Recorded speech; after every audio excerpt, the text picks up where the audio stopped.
Good morning, America, and to our friends around the world, greetings. Welcome back. It's another lovely day for the chickens.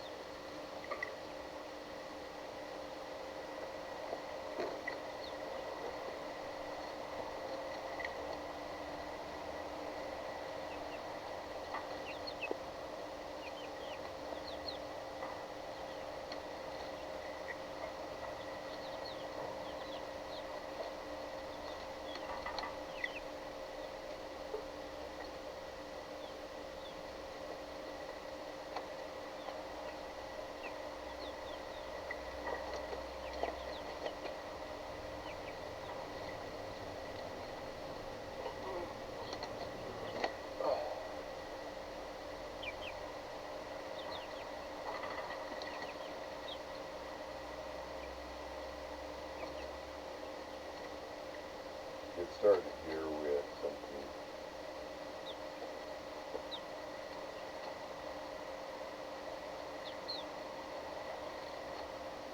So what you're seeing there on the screen is a haze, and yes, every day when every day it's muggy, very, very humid.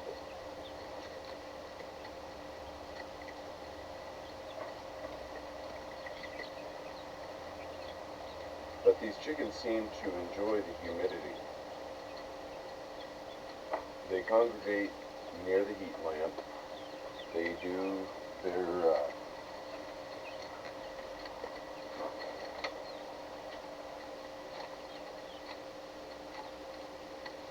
they're very industrious.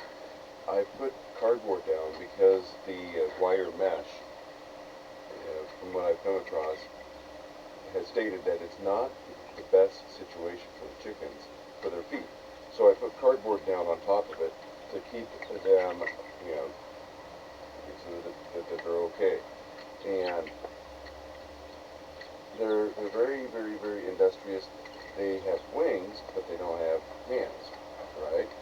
So they use their beak for everything. And I've seen them pick something up and chase that one because they all want it as it's being carried in their beak. I've seen them use the beak to dig. I've seen them use their feet to dig. And they're very, very, their focus is on scavenging, being scavengers. And that scavenging is about breaking up the dirt, digging, looking for, I'm presuming, insects, or something to be eaten, worms, bugs. When I've used the laser light, they get excited and they run all over trying to chase it. So, if you're seeing a cloudy image and wondering what's up, it is humidity. And even with an oscillating fan to break up the air and an air conditioner in another part of the unit I'm in, it still isn't enough to offset the humidity. But as I said, the chickens seem to like this.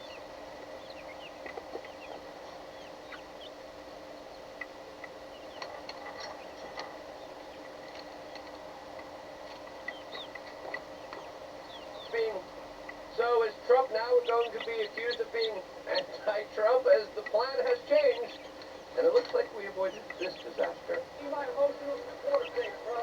I'm actually exempt because my dad's a congressman. But, I support the troops. Yeah, support the statist government blindly and be very obedient to it. Told you, the MAGA influencer with no ties to, of course, special interest groups buying them off. All of this as we have what some people are describing as the biggest FU by Bibi against Donald Trump. How will Donald Trump respond, as there are already a lot of people within his space that have some ideas to what to do for the future of this ceasefire that, as of right now in the making of this video, is luckily still holding. The people in the streets of Tehran are celebrating, but there's some news that I think really isn't fully understood by the Iranians and the Americans that are now saying two completely different things about the terms of this ceasefire. Well, where will things go? Well, we're going to talk about that and a lot more in this particular video. And if you appreciate our ability to call things out as honestly as we have been here, subscribe. Click the notification button. As of course, sadly, a lot of people have been leading with emotion and haven't been accurately kind of talking about what's really going on here. As the latest of which that happened here, the biggest event, is Donald Trump saying, Israel, do not drop those bombs. And then they dropped the bombs, saying, if you do it, it is a major violation. Bring your pilots home now. Donald J. Trump, President of the United States. And, we're not going to listen to it.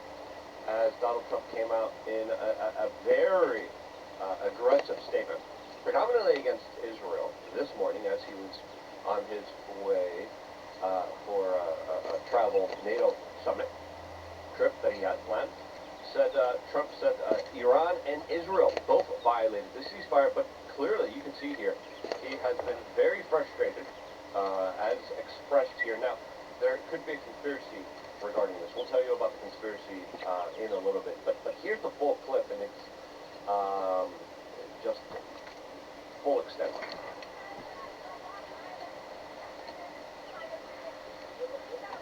Yeah, I've seen this one. Yeah, multiple times. But I've seen this one by loops. I'm going to skip ahead. Welcome back to our well one here. It's been a while. Jordan Peterson, also known as Peter Stein by some people. White boys are checking out of life. He got roasted on like 20 atheists, first one Christian. That was not a good look for him. Let's see if he does better here at least. I saw, hypothetically, an increased war on male play and interest preference. This is where he shined too, by the way. Speaking about men's issues, men's rights. If you're not familiar with Dr. Peterson, he was a former professor in it was a Canadian university. I want to say the University of Toronto. He is the man who drew parallels of mythology and ancient stories and applied them to what they represent in the modern world, what lessons one can draw from them, and also modern retellings of those older fables. And he came to prominence, at least for me, with the compelled speech, the Canadian bill that said you have to conform to another person's insanity. And he said, no, you're not going to compel my speech. I'm going to respect the individual, but you're not going to force me to.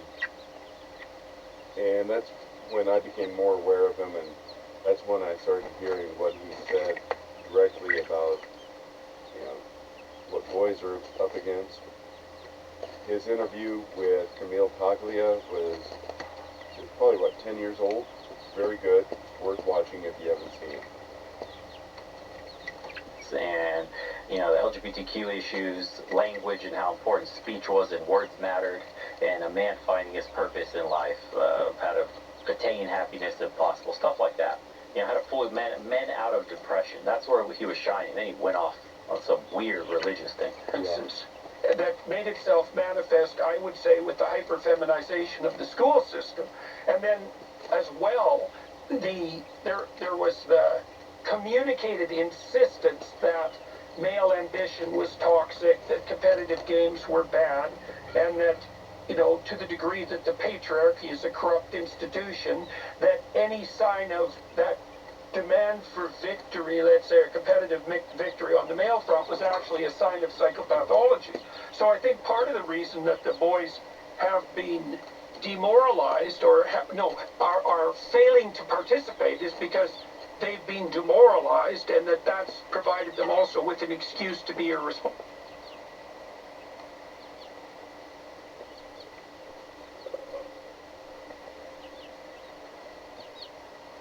turn my back and the television decides to go funky. That's the downside of the humidity. That's provided them also with an excuse to be irresponsible. Look, Nietzsche said you're best punished for your virtues. So the conclusion is if you're going to be punished for being ambitious and goal-directed, then that's going to be very effective as a punishment, but it also gives you every reason to, to bow out and to be irresponsible. So I don't know what you think about that in combination with the things that you're seeing on the, the more specifically technological front. Yeah, well, so the boy's story is different from the girl's story, and it's a story of checking out of the real world. And I draw from this in part on Richard Reeves, whose wonderful book of Boys and Men. He points out that, boys and men used to dominate the economy and society in many ways. But beginning in the 70s, we get the transition away from physical work and longshoremen and strength and to a service economy. And we get, and girls are rising, which is great. But as girls are rising, boys are not rising too. In some ways, they're falling. And by 1980, I think it is, half of college students were female. Now it's 60% are female. So boys have been kind of checking out of school, checking out of the workplace. The electronic world, the online world's gotten better and better, more and more attractive for boys. They're spending more time on video games. So it is a story of male achievement, male motives being kind of hijacked or turned toward. Having grew up in an era where there was that pretty even distribution of men and women in college, there were advantages, and that was, unlike elementary school where you're still young, and middle school where where puberty's kicking in, and high school where everybody's already been put into various cliques, and you can't date this person because they're in a different clique, below you or something, and the judgment. College offsets that. College was that place where everybody came in, 0 or 100, however you want to phrase it, whatever your metric is for, everybody starts out at an equal footing. Basic training is a similar thing, but you don't date during basic training because, number one, you're with a group of, say, you're with a group of men or a group of all, it's all men or all women. But college, you're picking your classes, you're interacting with your classmates, and people are adults, not as clique driven. They still are to some degree, but not as much. So as for socializing, that aspect is great. Education, it was decent, it was good. It is what you made of it for the most part. And now it's more focused on propaganda. And everything you see is, how dare you presume to talk to me that I am of that level, or that you're of my level.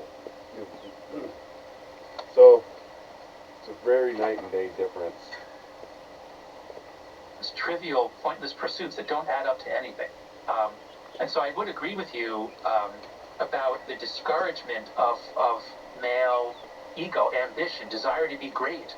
The subversion of that into just wanting to do, higher up on a video game leaderboard, I suppose. But I'd love to ask you, because I only really began turning to the boys' story about 3 or 4 years ago when I began working on the book.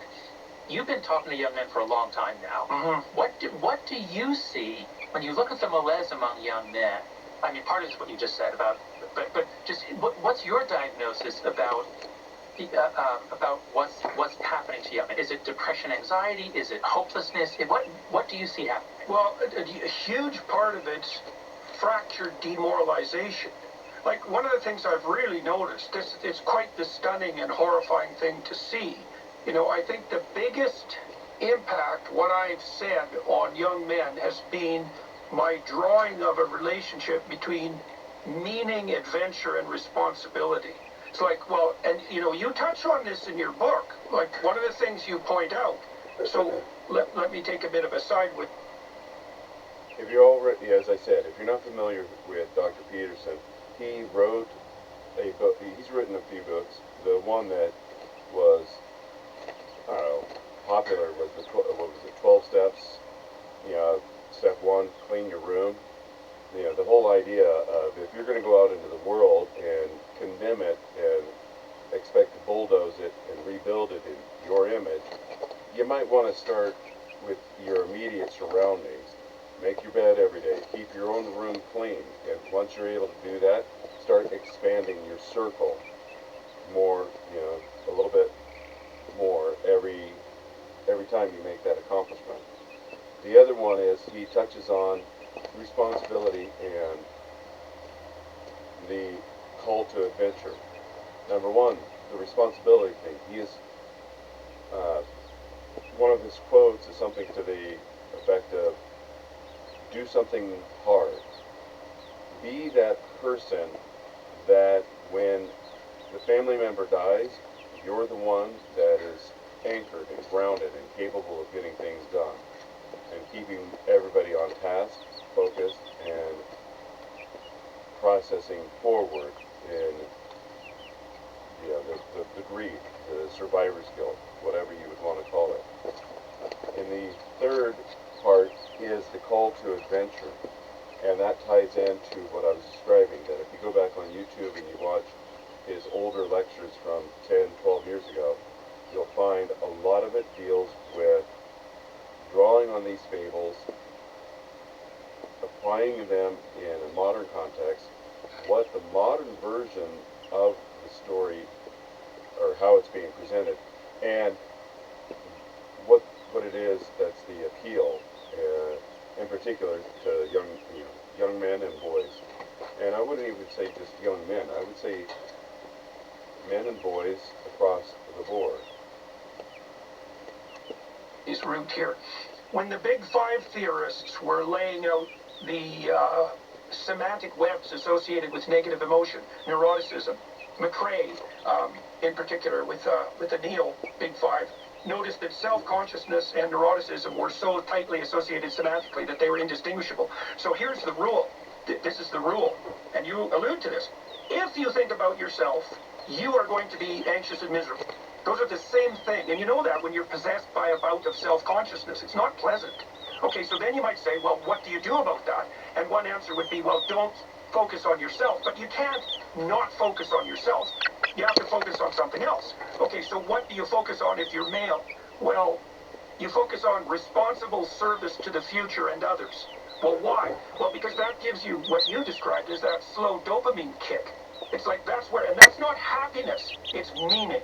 Those are very different things. Happiness is that, like, hedonistic kick that can be hijacked. And that's the hijacking he's talking about, because when you play video games, when you scroll social media and you watch these videos highly edited, these shorts that are meant to hook you within 5 seconds for maximum retention, that's the cheap dopamine hit, the quote, happiness your brain feels. That's what you get hooked to, that's what you get trained on neurologically to chase, instead of the slow burning, you know, let me make my life better day by day, step by step, slowly, so that I can enjoy a much better future, you know. Years ago, George Lucas said that one of the aspects of storytelling of real life is, and I might have it backwards, happiness is fleeting, joy is longer lasting. If you're, you know, and it ties into what Bo is describing on Legion of Men right now about the endless scrolling and the video game dopamine and the click clout validation, which people will, you know, pursue. There's that old saying, keeping up with the Joneses, which even when, even in high school, I would call it out as being insane. For what purpose are you keeping up with the Joneses? Another one of the things that Dr. Peterson attempts to promote is, yeah, he doesn't call it out directly as to avoid keeping up with the Joneses. His metric is, are you doing better today than you were yesterday? The answer is yes. Great, keep doing what you're doing. If the answer is no, then do what you need to do to be better than you were yesterday. Yeah, I've even got the chicken's attention, looking square at the camera there. So, yeah, talking about you. Anyway, the endless scrolling, if anybody that's been to a casino, it's all meant to hyperstimulate, to excite you, but after a while of being there, it dulls your senses, it wears it out, it's not as exciting, and it becomes depressing. And part of that depressing is you look down the rows of the machines, and you see these smokers hunched over, pushing a button, throwing dollars one after another. And in the course of starting at the beginning of your journey through the casino to the one end and then back again to where you had started, trying to make the full length and full circuit, you see these faces again, and you see them as being much more weathered, much more aged, soulless.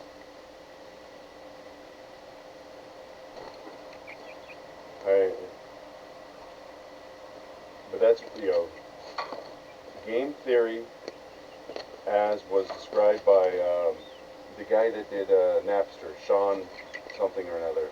He said when designing social media platforms such as Facebook, they focus heavily on game theory and triggering dopamine responses.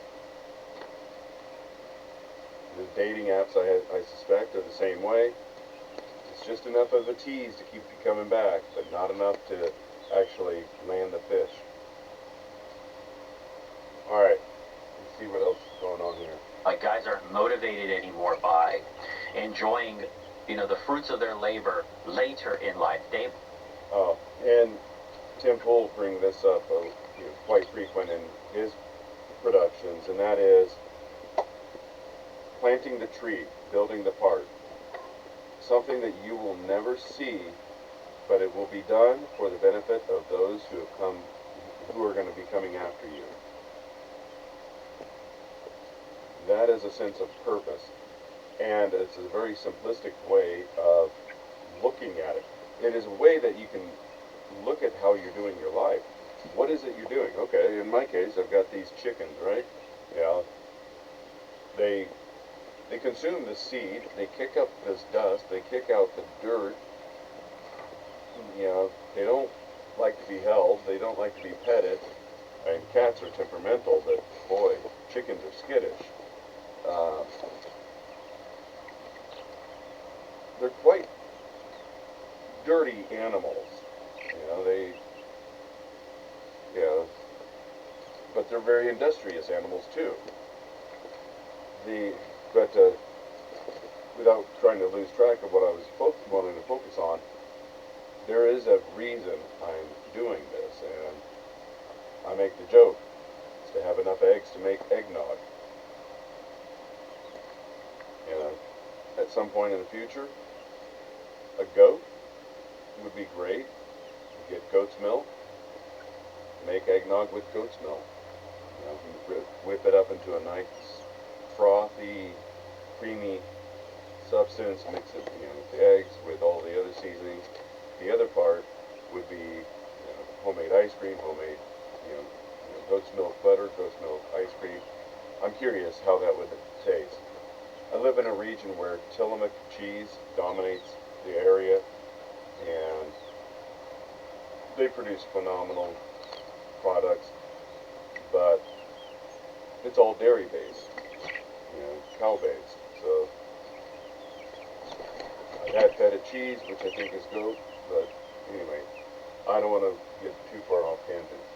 want to enjoy some adult entertainment right now, some degenerate OnlyFans model right now, some video games and some like ranked matches online right now, some anime show new release right now.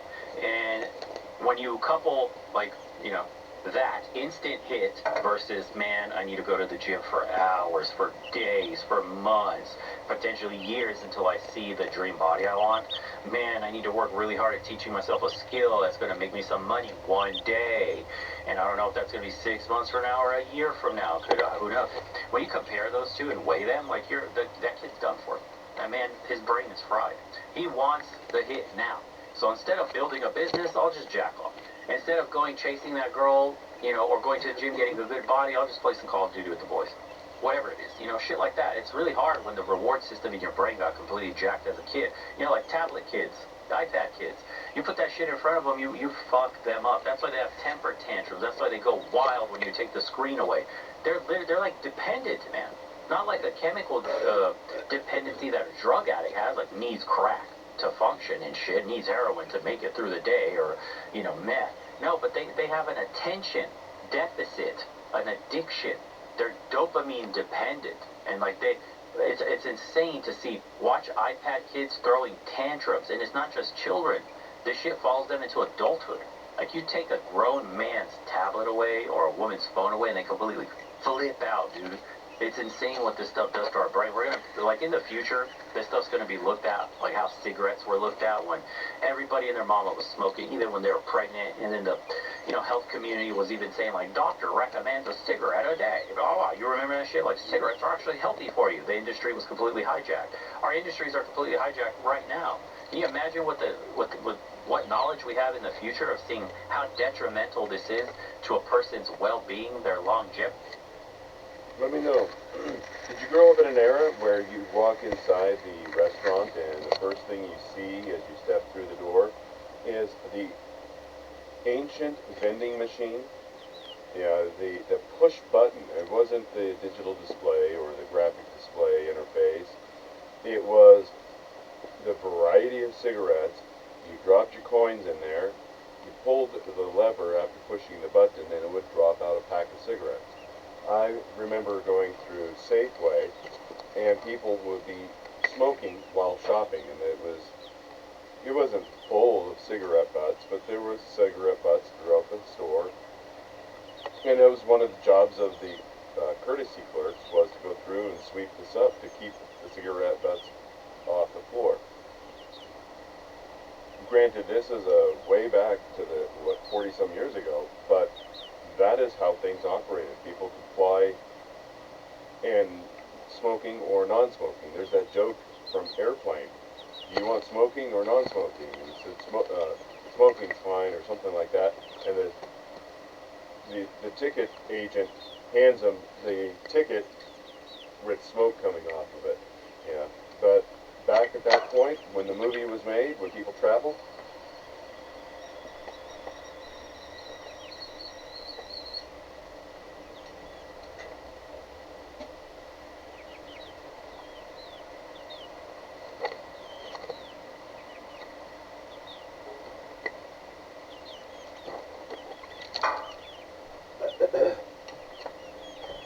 the tea kettle beckons. People would be able to go shopping, travel on public transportation, you know, without being bothered. I'm not a smoker. I find it, you know, I can be around it for limited periods of time, but I find it repulsive. It gives me a headache. If I wanted hypoxia, I'd just put a, never mind. But anyway, what I wanted to really touch on is how convenient it was and how inexpensive it was that you only needed a pocket, you know, some change in your pocket, drop in this machine, push the button, pull the release, and get your pack of cigarettes after you had your nice dinner with your family. Their mental well-being long-term, and what this might do to a young child's neurological pathways. Can you imagine? we're going to be looked at as like, dude, you guys were barbarians. This is the wild west of the internet, of content. Like social media, shit like this will be regulated heavily. Like what's allowed to be shown to kids, which is, there's no regulator. A kid can practically see any fucking thing they want.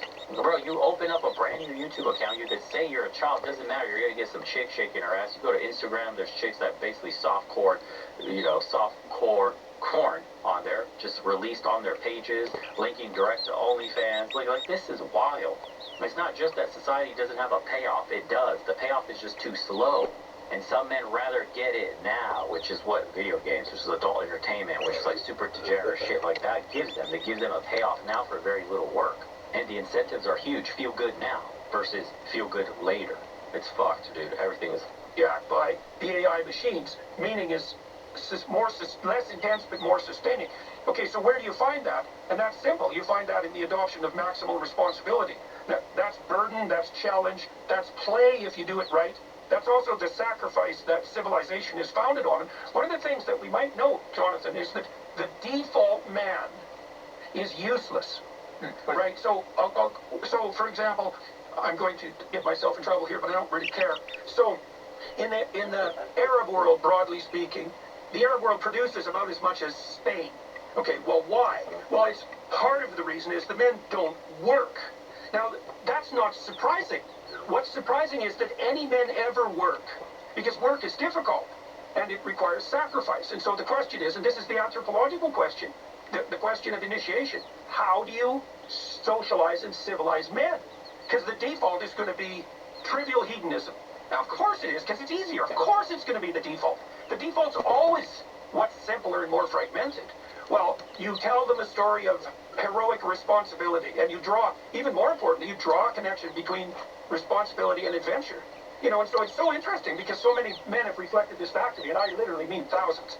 Because I've said, you know, what you do is you look for the maximum burden, and you note that in service to that you find meaning. And so you can do that with truth, you can do it with responsibility. And the young men will come up to me, and they do this daily, I would say, and say, you know, 5 years ago I decided I was going to start taking responsibility for myself and tell the truth, and like everything's changed in consequence, everything. And so what we're doing this bigotry of soft expectations with men. And one of the things I got right at the beginning was, see, the male attitude towards younger men isn't the feminine ethos of acceptance.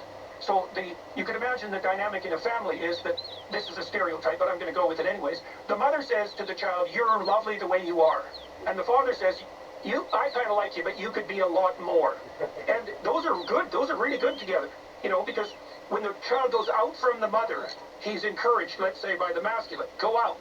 And then when he's exhausted, or she's exhausted for that matter, she can come back to the mother and be accepted. And that's the standard pattern of, you know, security seeking and then exploration.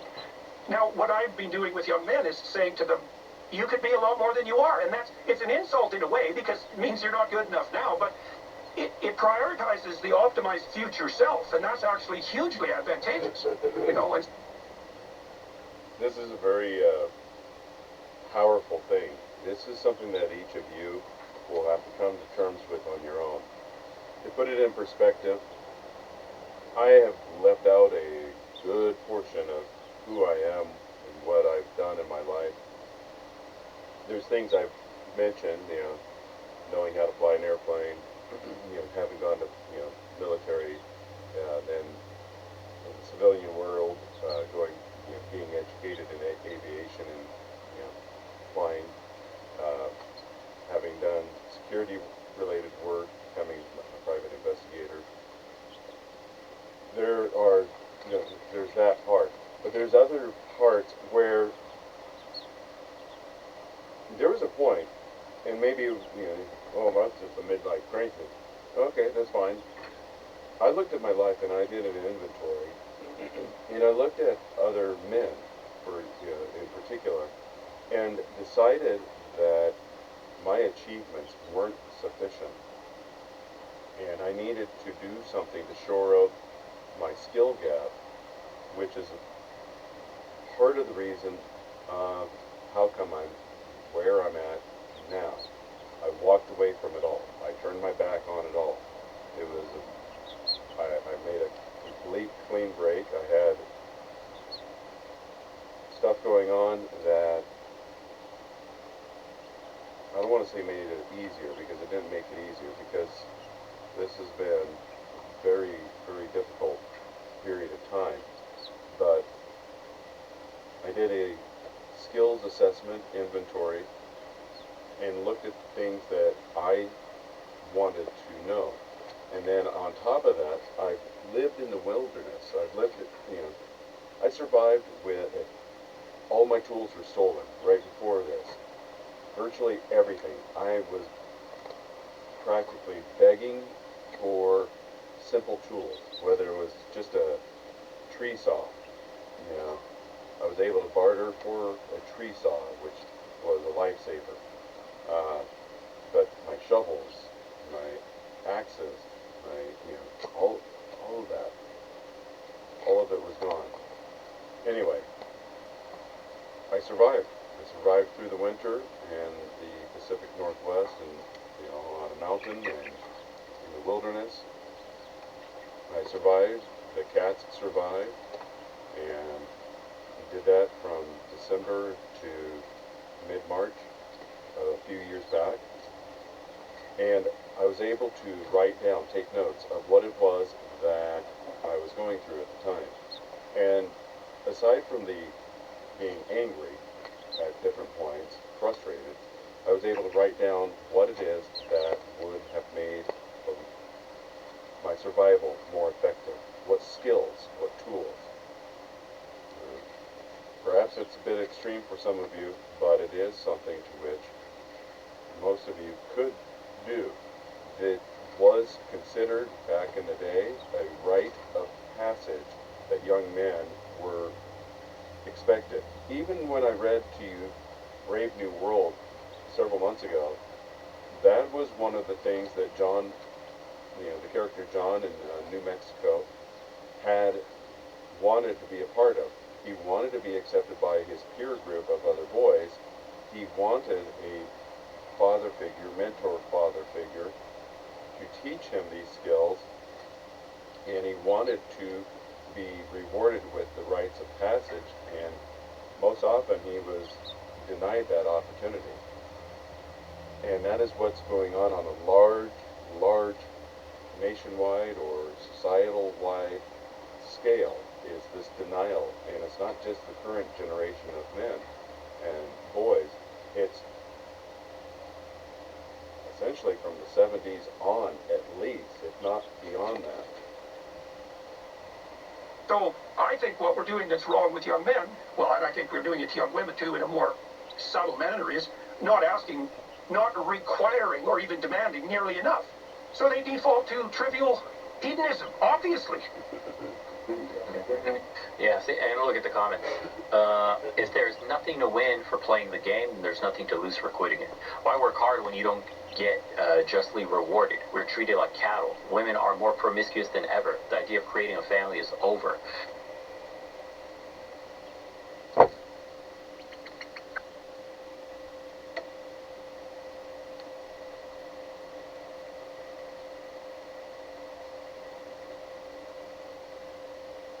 Give me a moment here. I'm trying to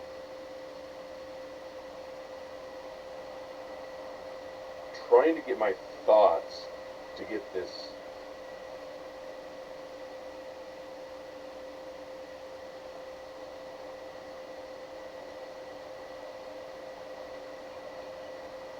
Okay, I think I have it. The majority of people get the Kobayashi.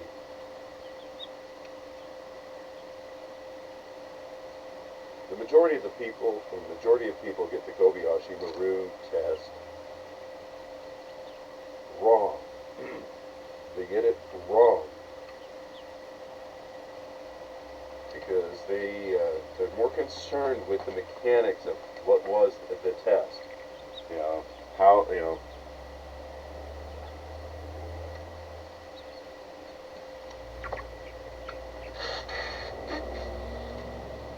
what is a no-win scenario?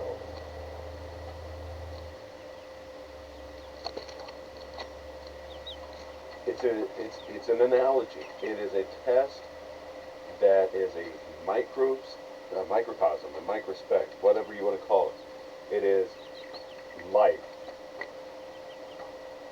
life is the no-win scenario. None of us are getting out of here alive. Correct? And that is what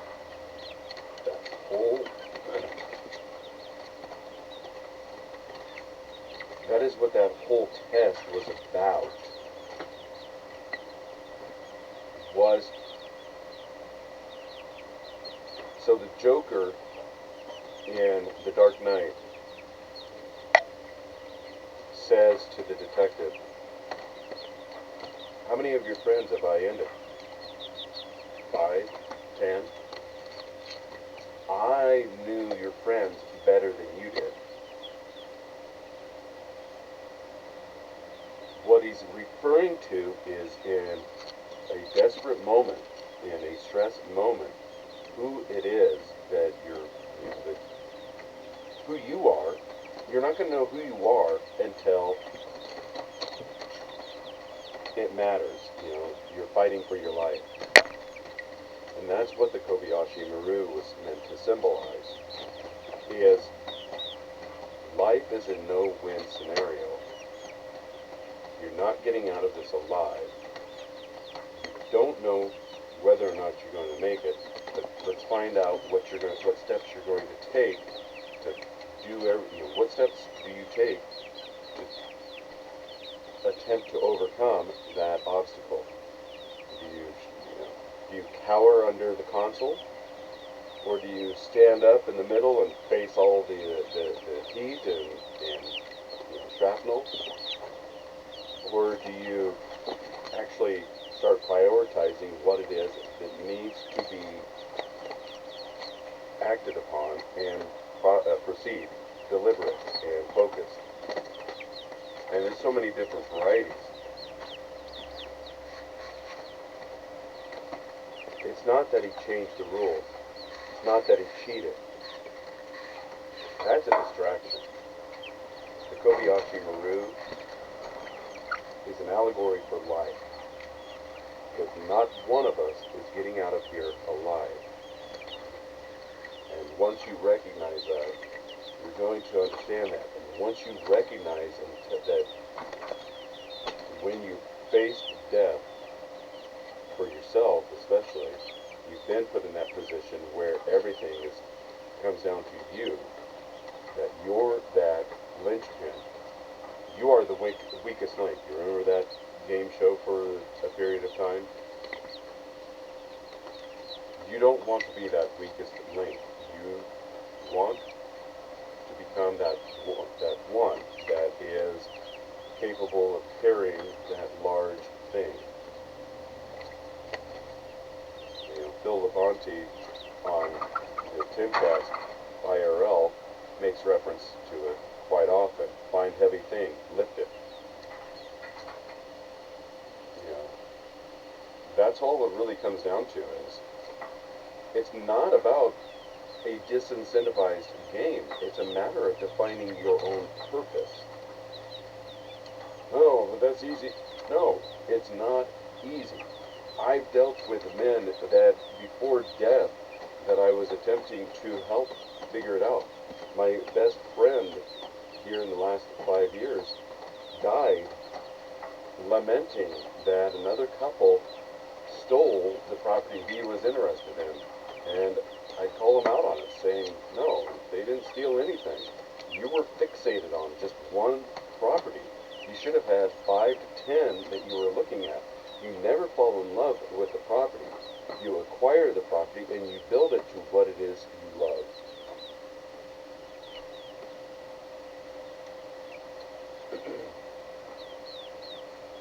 And even at 75, it was a concept that he couldn't comprehend. It was a concept that he wanted to live in the past. He wanted to live as a victim. And when I presented the opportunity to him to go halves on a property, he was in a remote area, and even this remote area, though, it was right across the street from the fire department. It was half a mile from a lake that that he could go fishing. That restaurant, local motel, a local gas station. It was small, but it had things. But in this one is one of those that you won't know until you go through it. He did not want to be far removed from medical services. He gave up his entire life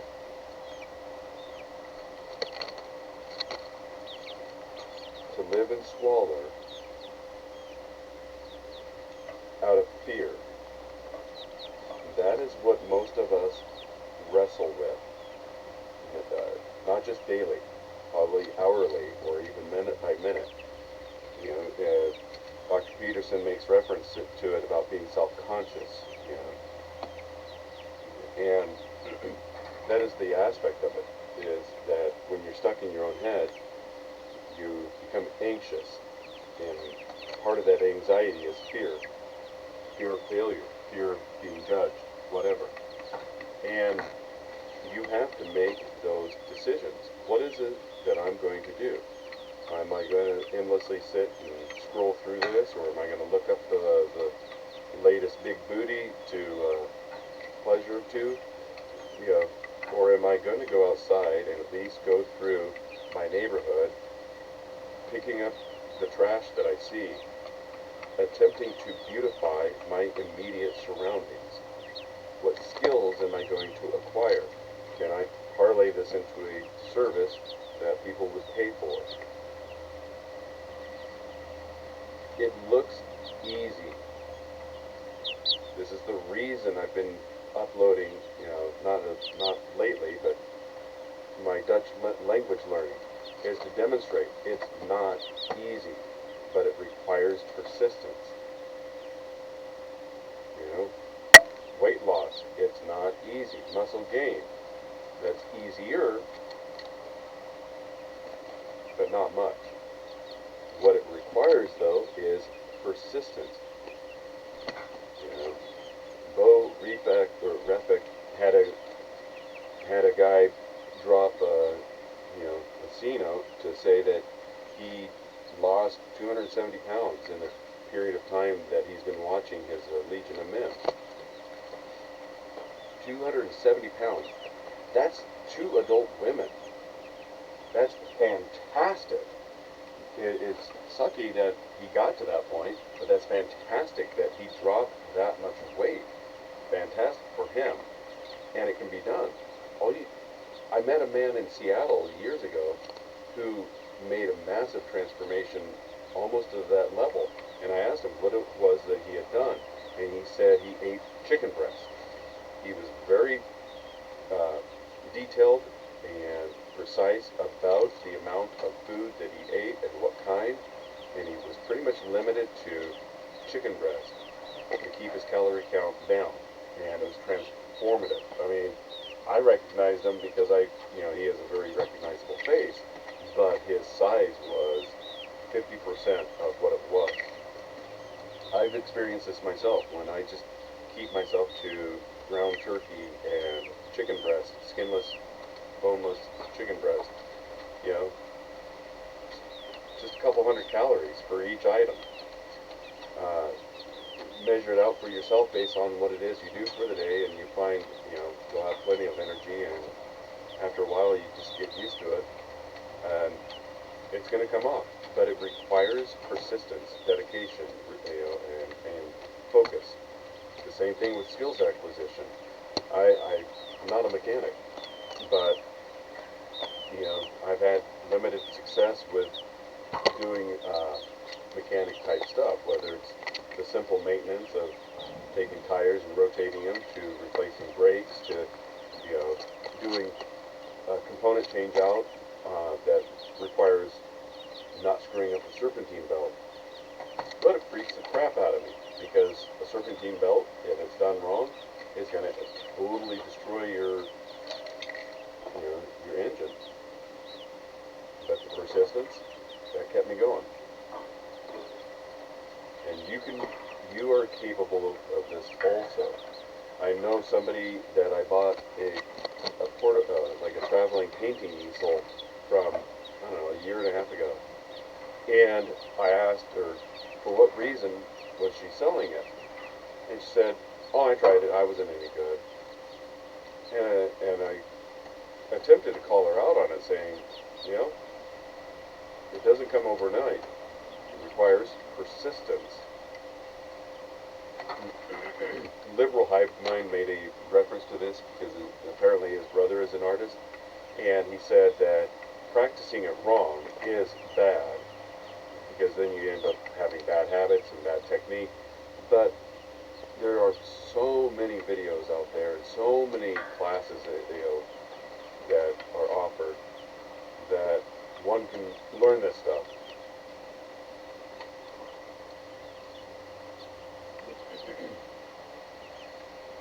But it requires doing, it requires delayed gratification, it requires consistency with your persistence.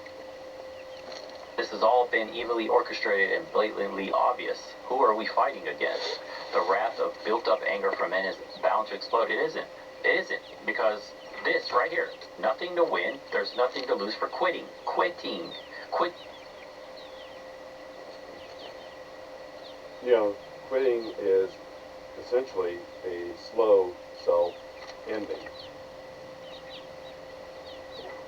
And that's essentially what you're resigning yourself to.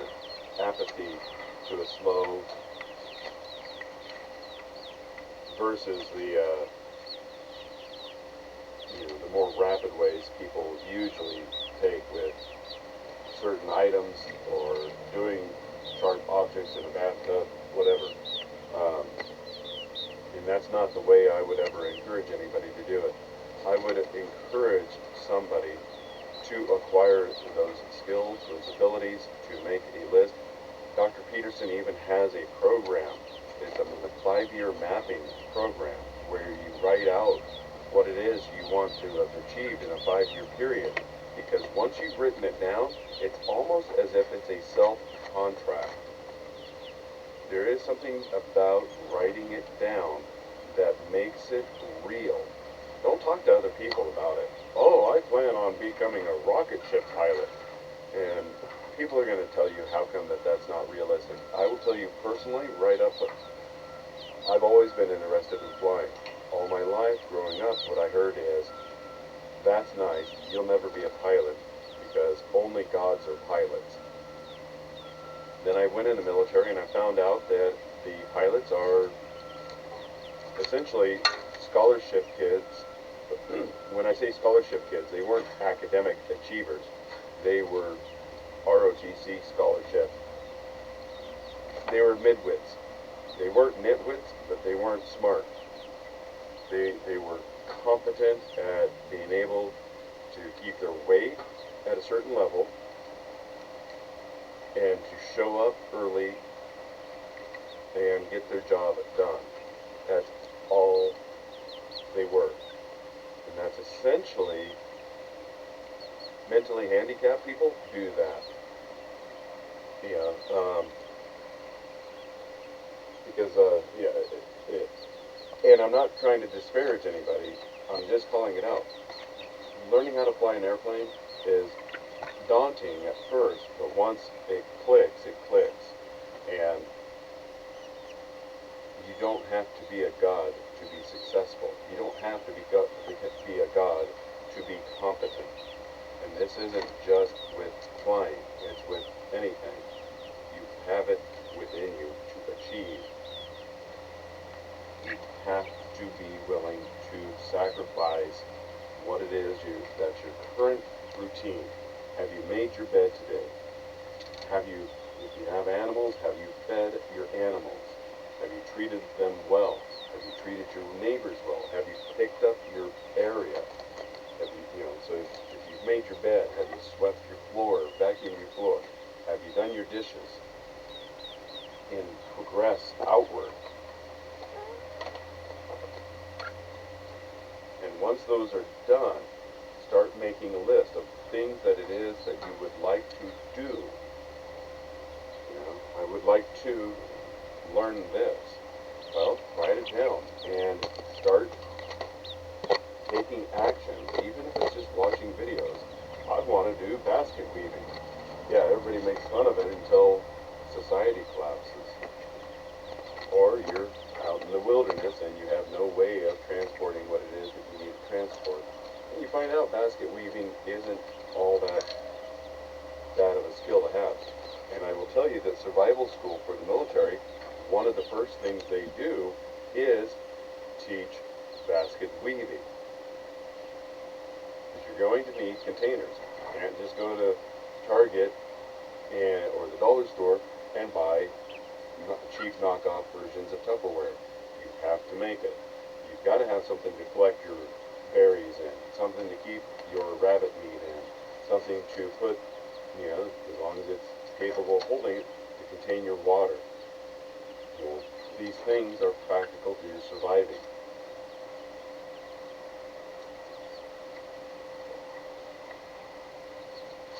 Thing is how they diffused that boil over from happening. There will be no built-up anger and wrath that explodes. Just men will quit. That's the point. That's what they want. Women and children are loved for who they are. Men are loved for what we can do. And now that society thinks we can't do anything, that women can do everything and do it better than men, we're not loved, but we're cast aside. Yeah, it's never been hard to be an average dude. You're not earning like $10,000-$20,000 a month. You're basically a bum in society's eyes. Like having an average salary, I told you guys a year ago, is going to become the new hell. To be an average man will be a hellacious experience where your wages are being squeezed by inflation that never seems to stop. New wars on the horizon. Your politicians don't put your best interest at heart. They'll always prioritize women anyway. They have all the mental health care. How's They'll the have water? all You guys the have plenty in there. basically they'll have the eye of society and cater to all their problems, while you as a man are stiffen up your upper lip, figure it out. You're a man, bro. What are you complaining about? You're a man. Figure it out on your own. Nobody's coming to save you. That saying, like, you're a man, nobody's coming to save you, is extremely true. It's actually like the most factual thing in a modern society today. It's been that way for all of humanity, all of history. But what's new in today's society is that men don't actually have an outlet to be valuable to society anymore. Most of the physical things that an average man could do have been automated away. The need for a factory hand to assemble a car disappeared. This is one thing that has frustrated me about not just myself, but with other men, and that is the ease of which a lot of us have been able to make money in the past. Oh yeah, let's buy a house. All right, great. Oh, we just bought a house, and now we're going on vacation. Yeah, things that seem to be out of reach and unattainable for younger generations now. What that did is it created this level of apathy, this level of decadence, where you could retreat to your so-called man cave and just veg out playing video games or watching whatever sport event is in vogue for that season, versus actually getting things done.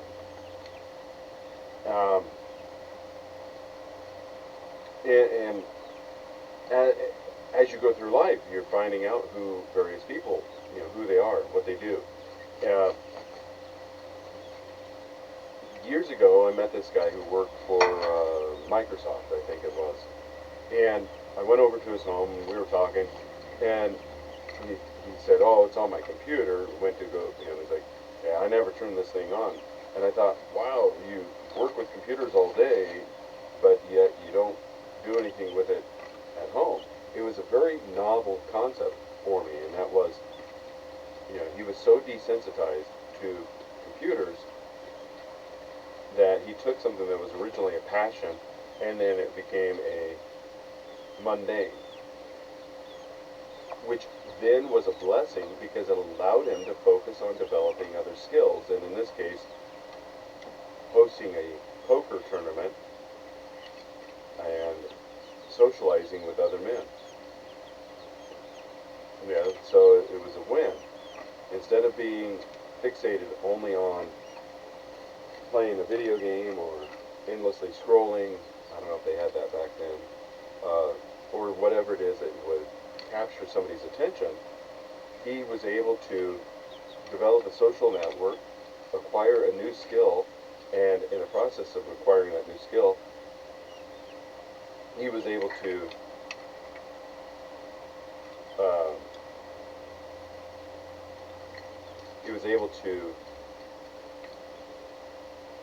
network, swap stories, be amused with what was going on, joking back and forth with one another or being pleased with a good hand, whatever. The fun of watching sports has always been extraordinarily boring to me. I would rather be the man on stage or the man playing the sport. I've played sports in high school, I've done stage acting. I'm not the greatest at any of those, but I prefer doing than watching. I don't quite understand the appeal to watching. I'd much rather do. Here, robots do that. Digging ditches and all that, we have machines. It only takes one man with a big digger, and he can do the job of what used to be hundreds of men, non-stop working, shoveling shit, bucketing dirt out of the way. That day is gone. A lot of the menial physical tasks that required thousands of men has now been replaced by machines. And soon, AI will just replace the other quarter of men that are left working in, cubicles, mid-level. The John Henry story, the man who went up against the machine. He won, but at the cost of his own life.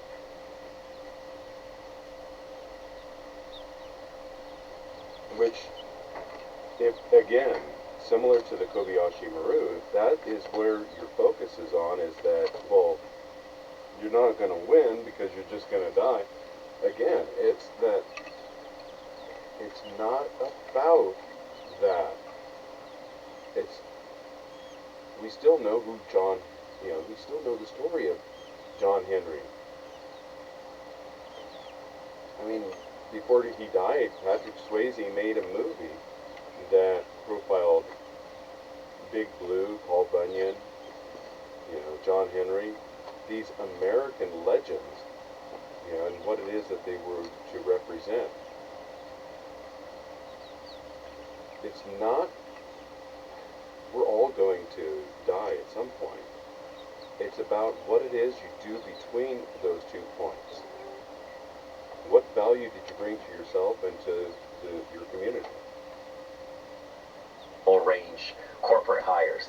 That's all going to go away. Women will be most affected by that because basically society is just a giant daycare for women. Like, women don't really, for the most part, have real jobs. I saw Matt talk about that, and I was just laughing. And my wife was watching and laughing too. She's like, yeah, it's true. Like, most women don't do any real work in an office. It's just paper pushing and bullshitting. Like, those aren't essential jobs for a business to function, especially when you have AI automate the repetitive tasks. But the infrastructure critical work that we have that keeps society. If you weren't paying attention, that was one of the big walkaways about Doge. Okay, well, Doge was a joke, blah, blah, blah, didn't do it. What Doge, the Department of Government Efficiency, revealed was the majority of the jobs were held by women, overeducated, overpaid women who did nothing. It was a daycare for adult women who could not and would not function in society otherwise. It was an extension of the Great Society from Lyndon Johnson in the 60s. It was a make work program, another Democrat program from the 30s. That's all it was. That was the big reveal. And if you're not aware of that, no, you can't function. You can't reward people for being incompetent and not, just like the meme joke of the ex-post of, you don't need to have a permit for a concealed carry, but you need a but you still need to get a fishing license. Let that sink in. And then that was from one representative, which was countered by the other representative. Great, let's get rid of fishing licenses too. across the board. The reason we have all these stupid hoops and regulations that, on such a ridiculous level is because of overeducated women that don't do anything of value. But they certainly want to make certain that they know what you're doing, the overzealous Karen. Telling you how to do it, why to do it, and that not to look at them because they're not doing it. Going. That's all dominated by men still. And we're going to have a weird society coming up in the future where men that don't have those critical skills, like if you're not in the trades, if you aren't an artisan of some sense, where you could build things with your hand, right? Like here's something that men are doing. For example, I just talked about this in the private community. We have a guy that's an artisan, and he uses gold, gemstones, and he makes jewelry and shit like that. Lapidary. There's a man I met recently. The underside of his truck hood was incredibly filthy. Can't figure out why certain things aren't working, and it's because he's he does lapidary, which he goes out, he locates various stones, agates, rocks, gems, and then he polishes them, smooths them out to make them presentable. But because a lot of that geology work is off-road, the underside of his truck is just caked with dirt, which unfortunately gets into the components and causes them to fail. It's really nice, dude. It looks good, and he's getting better every single day. It's already really good quality stuff. There will come a day in the future really soon where if you don't know how to build stuff with your hands, you're fucked. We're already living in a what could you call it? Graduate college, get a job, work for 40 years, retire. That shit's dead. That shit's dead. We're in a gig economy already where you have to Uber Eats and drive people around and taxi them and shit on top of your real job to make ends meet. So now what people are doing is they're going back into artisanal stuff, back into the trades, back into, whatever it is that you're doing with your hands that requires a skill that you taught yourself, and then you film yourself doing it and you go viral on social media, and then you make millions of dollars that way. Like you market your skill yourself directly. Yeah, I think there's going to be a bifurcation of society, mark my words, where businesses will only serve boutique luxury needs and everything else will collapse because we're already headed in that direction. Normal people can't afford anything anymore. The middle class is already squeezed, they're not spending money. Everything they go is just to make bills, make ends meet. But discretionary spending is completely dead. The lower class never had it, and the middle class discretionary spending has turned into, necessity to survive. So the only people with discretionary spending, if you're a business right now, you're thinking of starting a business, should be tailored to the rich only. Because we're one economic downturn, an official one. We're in one right now, but imagine when they officially finally have the balls to tell us we're in a real recession, God forbid a depression, something happens with the bond markets, whatever it is, war, anything like that, and like Wall Street collapses, and then everything else goes, like the real estate market is shaky. And there's so much that's going wrong with the economy. The jobs, like they tell us there's these many jobs available. That's not true. Unemployment rates are way higher than they're telling us. All of this stuff is affecting men. Guys are like, I already have insights into this happening because I spoke with a dude who runs actively a construction company doing tier 1, tier 2 work. I can tell you right now, all other jobs dried up. People can't afford to do even basic remodeling or repairs in their houses anymore. Then have another guy that's in the trades, in school currently. Record number of applicants, they've had to cut applications. There are no more applications being accepted to trade school. The class numbers exploded from like 30 guys graduating to like you have 100 plus something people in there. That's insanity, guys. It's insane. The change is happening before our eyes, but you don't actually get to see it until one day they announce it on TV like, oh fuck. Anyways, appreciate you guys for tuning in. That was Jordan Peterson, and we'll see you on the next one. Take care of yourselves. Try to learn something with AI, something that you can market. What he's alluding to is a market dilution. If you're not aware of it, medical school, I suspect that the other professional licensing type schools do the same thing. They limit the number of students that will be allowed to enter, knowing that there is a drop-off rate, so that they only keep a certain amount of students who graduate, so that they don't oversaturate the market, so that they're able to keep the essentially, you don't want to educate so many people that nobody can make an income at it.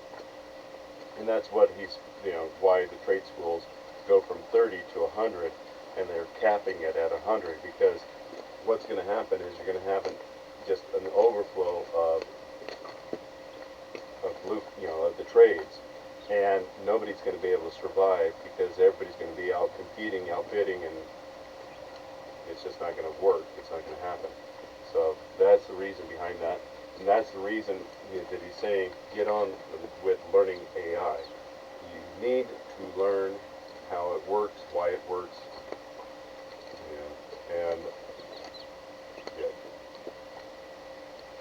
And it doesn't matter what it is that your age. If you're young, you have no choice. If you're older, you still need to be doing it. You need to be learning this stuff for yourself. You probably we're on a 5 to 10 year timeline. I think that's all you have.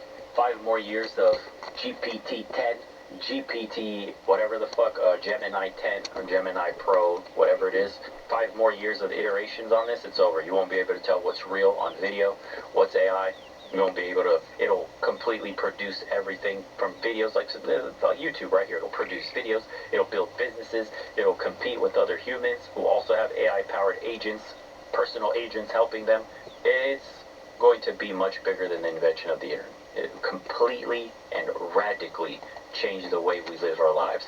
You have about 10 years, if that. Good luck, everybody. See you on the next one. Let's talk about if men and women can be friends. Talked about this a little bit before, but this is a hot topic amongst me and my friends who are women. They do not feel like, well, first of all, the one... I have a thing that when doing the litter box, washing my hands and forearms to get that potential contaminant off. So before this woman starts her thing with insulin audits here, it's talking about dating over 50, I wanted to touch on one other aspect. Jeremy Hambley from the Quartering even was talking about this recent, and that is YouTube apparently has a thing where they're training their AI off of all of the uploaded videos that people provide in order to generate these AI-generated videos. That it's going to upset the industry. It's going to remove that as an avenue. You're not going to be able to tell what's real and what isn't, and they're going to maximize it based off of the 20 plus years of YouTube videos that they've had to draw from. So keep that in mind. It's not enough to learn it. It's not enough to make videos of your trades and artisan work.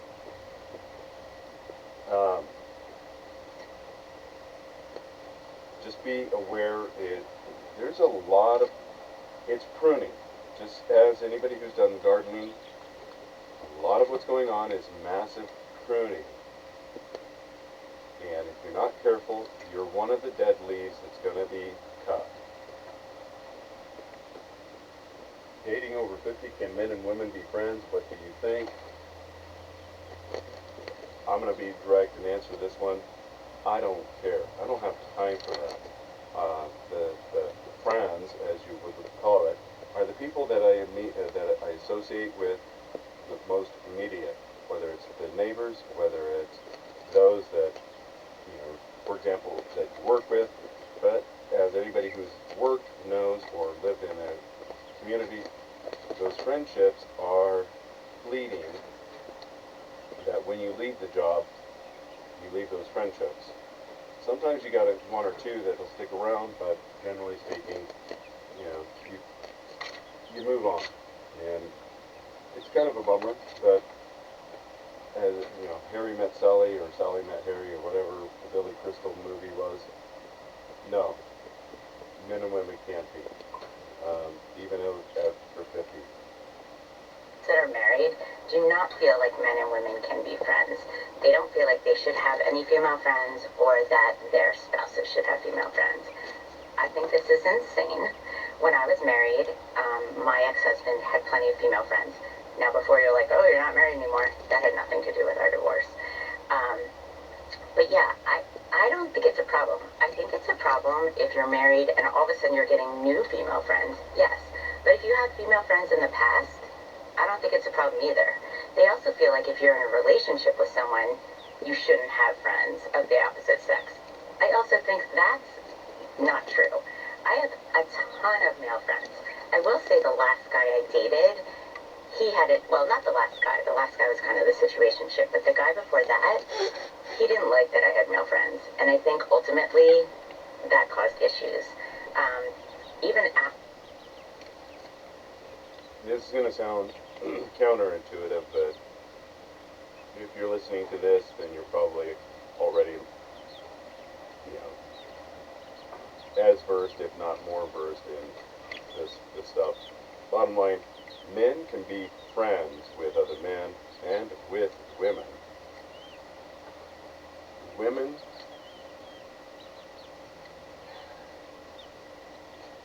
essentially men, women, what is it, Al Bundy, from Married with Children? Women are friends, what is it? Women are friends with other women and they don't even like each other. The only reason men are friends with women, aside from the obvious, somebody you've known forever, whatever, but it really just comes down to she provides a value to me on some level. She cooks, she cleans, she looks good, something. She provides horizontal acrobatic, entertainment. Otherwise, it's a net drain. There's a guy that I know that went and did some long driving yesterday. He picked up his paramour, came around, I saw the paramour. She did not look at all happy. For what reason would you want to associate with somebody who is dragging you down, that you're buying the food for, that you're taking somewhere to do something, and they're just miserable looking, and I'm not saying that their emotional state was just, this was such a bad idea. Very little was said. I don't interact. I have no interest in interacting. It was just an observation of, this did not look like an agreeable woman. I said, he had texted me a few times after we, ended things, and he said something like, I don't know, and I said, oh, I think you want to be friends, and he's like, I can't be friends with you, you're attractive. I'm like, what? And I know the old When Harry Met Sally thing. Listen, what do you guys think? I absolutely think you can have friends of the opposite sex and only be friends, platonic friends. I have plenty of male friends. I don't think they want to sleep with me. If they do, they respect boundaries. I don't want to sleep with them. Complete boundaries. So what do you guys think? I absolutely think men and women can be friends. How about you? Oh, well, Colleen, well, this gorilla can say that I absolutely can tell you that the idea that you being a woman and having a bunch of male friends when you're married is going to bring problems. Even relationships is going to bring problems. Before all of you femme fatales out there start hitting me up with, oh, gorilla, that's just misogyny and insecurity coming from your part. Sure, whatever. Park that stuff wherever you want. I'm talking about reality here. How many times have I heard from men that their ex-wives all of a sudden brings this new guy into their life and she says, oh, this is an old friend I knew from years before I met you. It's just we haven't talked that much in X amount of years. Sure. And not just that, the part that she said that, oh, well, some of my friends may just want to hook up with me and they're just respecting boundaries. No, more like they want to hook up with you and they're just waiting for that turn. I'm sorry, Colleen, but when it comes to relationships, women having male friends is a matter of rolling the dice. For a man, you can use all the shaming language you want, but a man is going to say, okay, if you use some simple logic, the easiest eggplant that you can get other than mine is the one that's closest to you, aka your male friends or your male co-workers, which women would call them friends too. And you can claim, oh, well, you're insecure or you just don't trust me. But most guys who have had relationships with women who've cheated on them with their male friends will just say, okay, take your pick. don't care. If you want to have all these male friends, well, you and I are not going to have a relationship. I'm not going to roll the dice that way.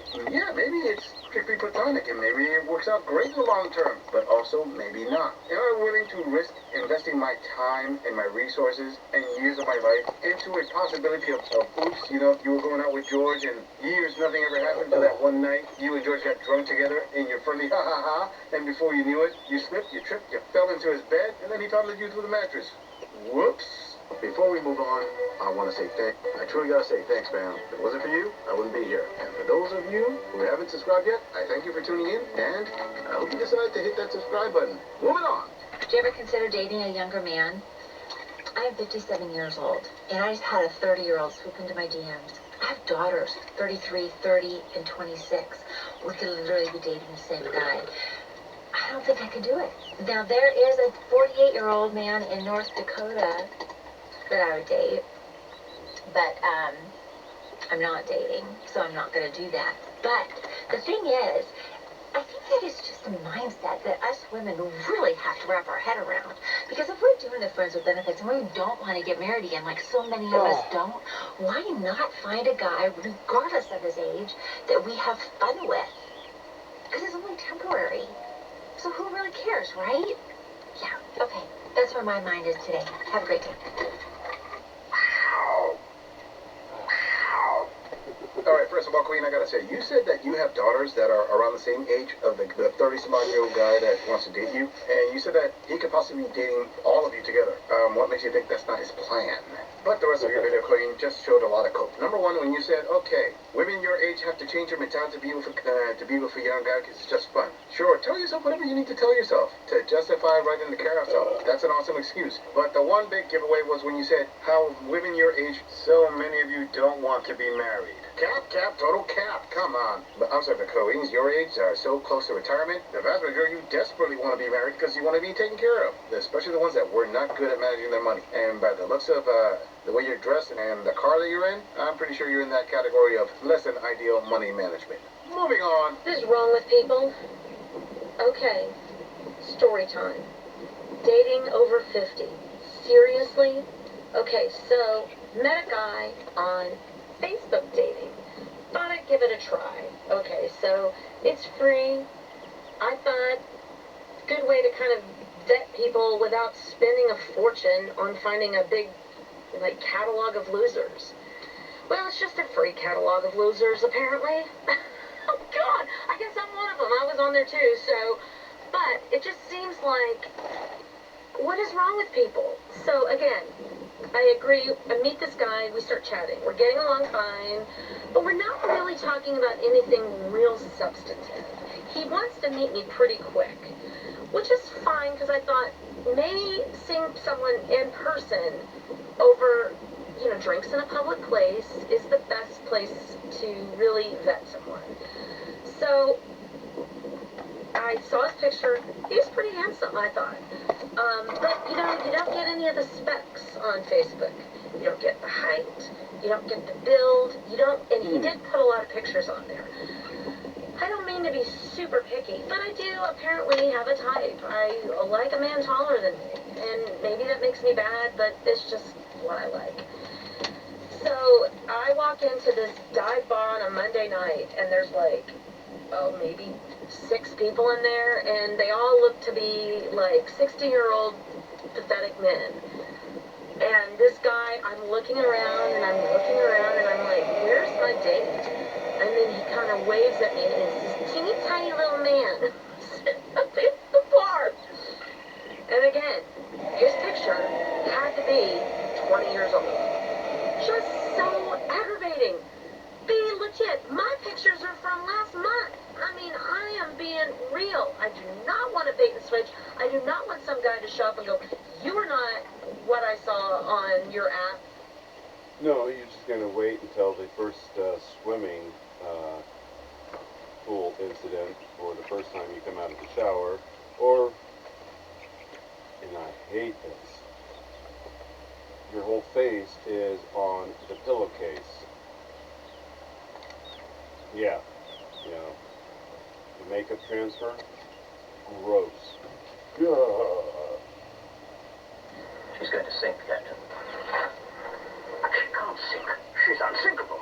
She can't float. All right, Colleen, this girl has got to start off being completely and totally fair. And your story about that gentleman giving you the bait and switch with a very old picture, all right, hey, I'll be the first to call it. I was completely wrong on the guy. This gorilla can't tell women, hey, you have to be upfront with who you are and accept who you are if the men are not willing to do that. If the guy's in his 60s and he's trying to sell you pictures, like if he's in his 50s or 40s, yeah, gentlemen, I gotta say, that's not the best strategy. That's really gonna work. Now, with me saying that, this woman is quickly making fun of the guy's height and preferences. I mean, Queen, have you looked in the mirror? The guy may have his deficiencies, but you are no prize. This attitude of, yeah, well, I have a type, and he's a teeny tiny guy, and I like a guy who's taller than me.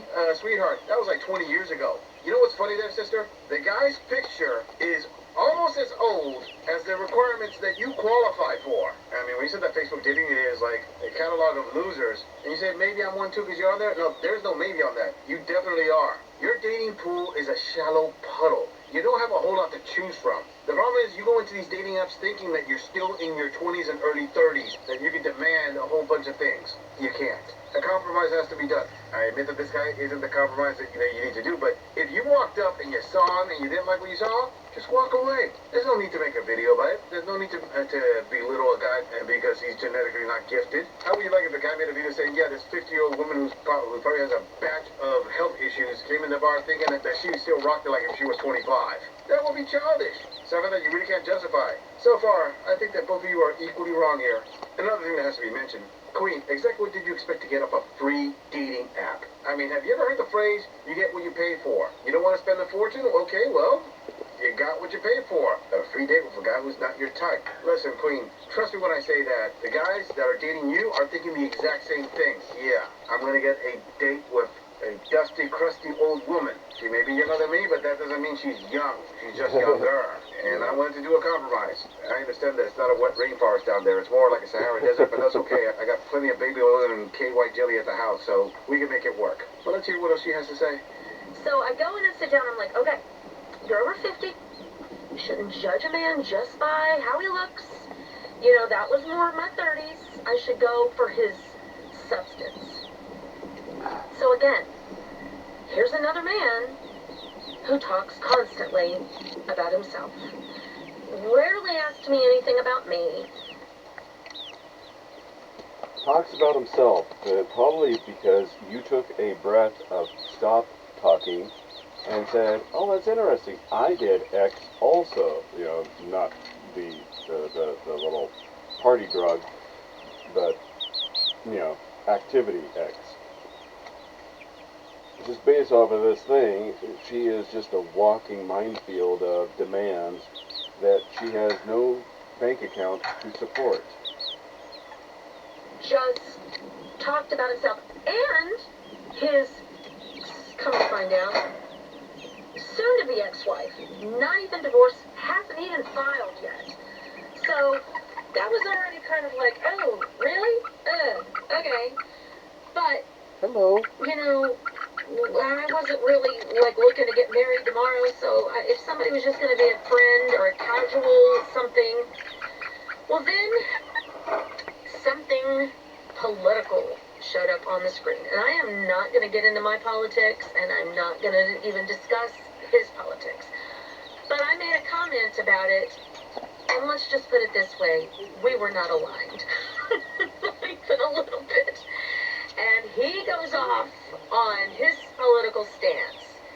And when I shared that I was the opposite, he kept saying, who in their right mind would think this? And who in their right mind? I'm like, are you telling me I'm not in my right mind? So I looked at him, and I got dinged for walking out and being rude the last time without just as much as a word. And I grabbed my purse, and I said, we are clearly not aligned on this issue, and that's a deal breaker for me. Thank you for the drink. It was nice meeting you, but I'm going to call it a night. That was it. And I was gone within less than an hour. Ain't got time for this. What is up? Please tell me if you've had a better experience dating over 50, because I am really starting to think that just Netflix binging is my future. Yes. All right, Before I continue on what I'm going to say, I have to call this out to all my female viewers who are married and are in this age bracket and are thinking you want to get back out there because you're not happy in your marriage. Pay attention to what she just said. This is the reality of what's out there. When you're dating in your 50s as a woman, I don't exaggerate when I say that your dating pool is a shallow puddle. Apart from everything that she said physically about this man, the reality is yes, you will find men who are still married, who are going through divorces or about to file for divorce. Dating in that age bracket. That's par for the course. Before you decide to leave your husband, check it out. That's what you're going to find out there. And I agree with this queen when she said that both of them are not aligned. That's not going to work out. Having said that, again, to my female viewers, I have to point out the not so obvious to all of you. You see, in that age group, men tend to go in a certain direction politically. If you decide to start dating in your 50s and you think that the majority of the men that you're attracted to are going to be 100% aligned with you politically, you're using some Forrest Gump logic right there. Stupid is, stupid does. I mean, think about it, Queen. You don't have that many options, and somehow, someway, you expect them to be aligned with you in everything? If you haven't noticed, 80% plus of all the men that you're attracted to tend to lean in the opposite political direction that you're in. So your shallow puddle just got cut down another 80% more. Now, if everything went the way she said it went, and she did get a purse and thanked him for the drink and walked out, that's what you're supposed to do. Good on her. I'm giving this queen credit for at least that part. But the sad part of all this is that this wasn't her first date that went this way. It won't be her last date that's going to go the same way. I'm sorry, sister. The chances of you finding Mr. Right at this age are slim to none. But on the bright side, your actions are making the stock I own in pet stores and wineries go up every year. No, that's a lot of damage! I'm just saying, if you enjoyed this audit, click on the video in the end screen for more content if you would like to support the channel. Same policies like establishment is melting down after Zoran... Democrat establishment melts down over Mondani's win in New York. Yeah, I was aware that he was the only candidate that said, I will meet the voters where they voted, you know, meaning I will meet the New Yorkers in New York. I wasn't aware he wasn't the one that was, that he was the lone voice that wasn't dropping to his knees for the foreign worship tour. And I gotta say, 20 years ago, I would have been like, yeah, okay, whatever, you're going to take a trip, no biggie. But with the revelation that this is put out there and that Massey has put out there and the most recent aggressive activities have been inspired, it's very hard to not ask questions, you know. Because as its biggest domestic defender, Ben Shapiro said, only children ask questions. My 5-year-old asks questions. You're an adult. You don't need to ask questions. Wrong. Asking questions is how things are discovered. Alright, let me put that back into action here. Mondani's win in New York City. The man's an overt socialist with insane policies like government-run stores, $30 minimum wage, defunding the police, replacing them with social workers. Oh, look at you. You jumped down. Good job. Free buses. All right, ladies. LGBTQIA on your silo. office in government. And oh, there boy, you go. 800% increase in funding for hate crime law enforcement. Yeah.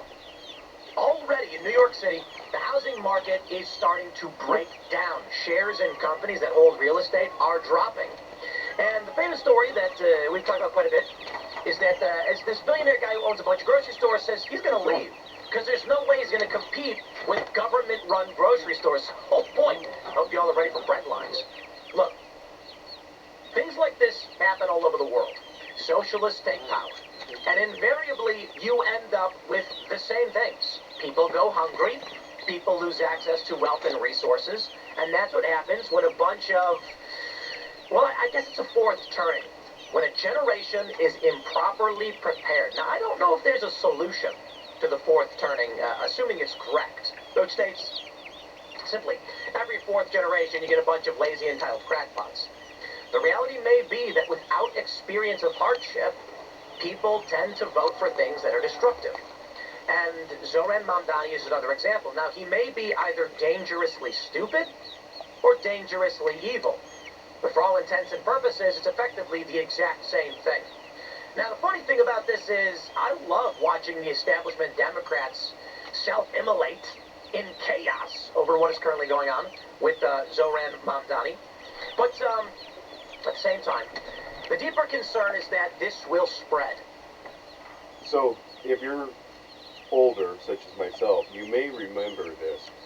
In my classes, in high school in particular, we discussed this back in the 80s, and that was the first generation builds it, the second generation is taught to maintain it, and the third generation squanders it, and then the fourth generation has to pick up the pieces.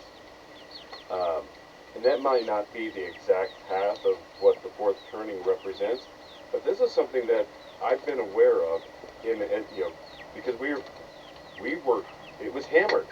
It was hammered repeatedly, at least weekly, in my classes. You need to learn this because otherwise you're going to be an incompetent pile of mush. And now you look around though. It's not that there's there is a vocal group, a vocal minority that does project themselves as an incompetent pile of mush. A few years back, I was interacting with a woman who was in her early 20s and still held fast to the idea that she was a girl, a little girl or whatever. And even AOC said recently, "I'm just a silly girl," recently on X. The reality is no, both cases, you're adult women. You need to act and behave as adult women. You are an example for those that look up to you. You are an example to those who are younger than you that are around you. And you need to behave that way. You can no longer behave in such a way that is selfish. You can do things that are self-interest. You can indulge from time to time, but you are, whether you like it or not, a mentor for up-and-coming generations. You need to set the example, not be, over-medicated and unable to cope and using crutches to survive, or, pulling the G card out. I'm just a girl. No, that's lazy. That's irresponsible. You're an adult. Act that way. Children are adults in training.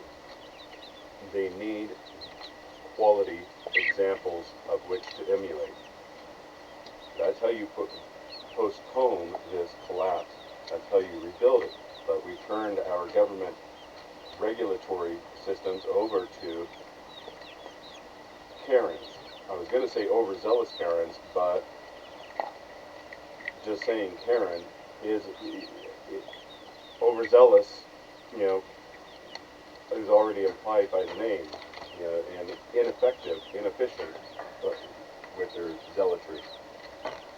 And you know what? I accept that. 'Cause I was talking about it quite a bit, saying, fine, let baby have his bottle. Let the socialists get what they want.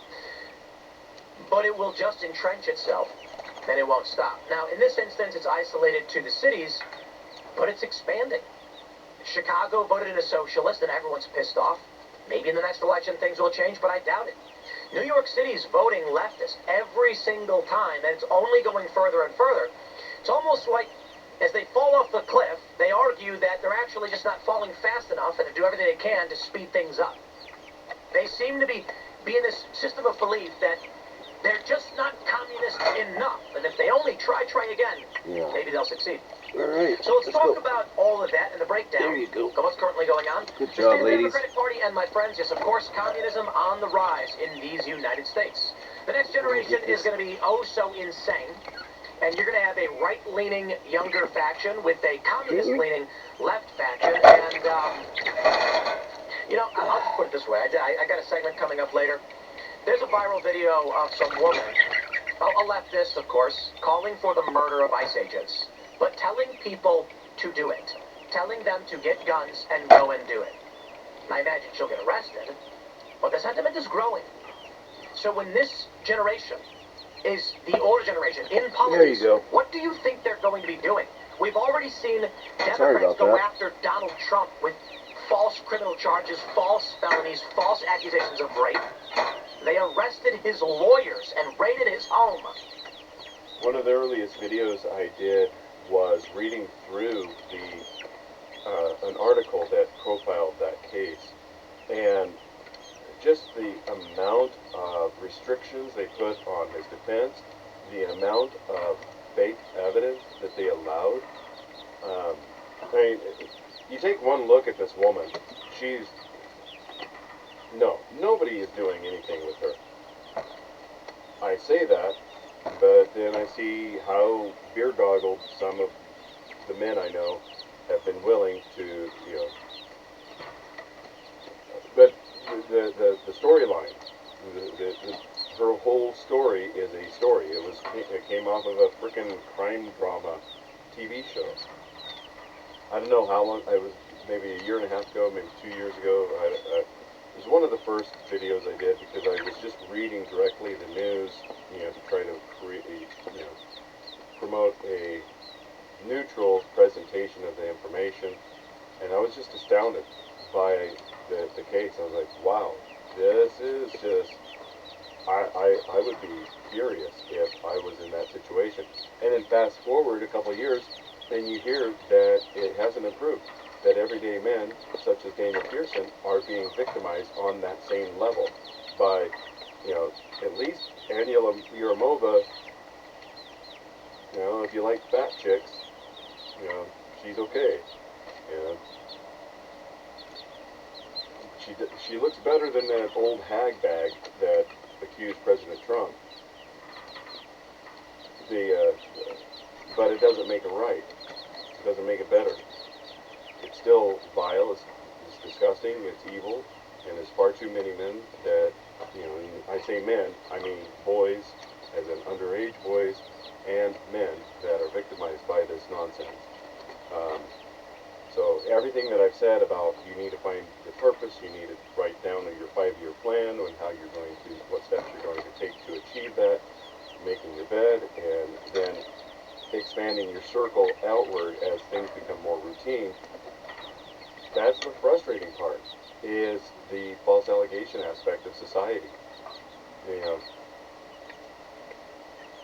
I don't have an answer to that. I've made suggestions that, just as this woman was saying of how to handle ICE, I depending on the day of the week, that is my solution for these corrupt judges, because they're the ones that are looking at the fake evidence, and they know it's fake. And they still allow the persecution and the prosecution and the sentencing to continue. And they don't do anything to correct the bad behavior from the false accuser.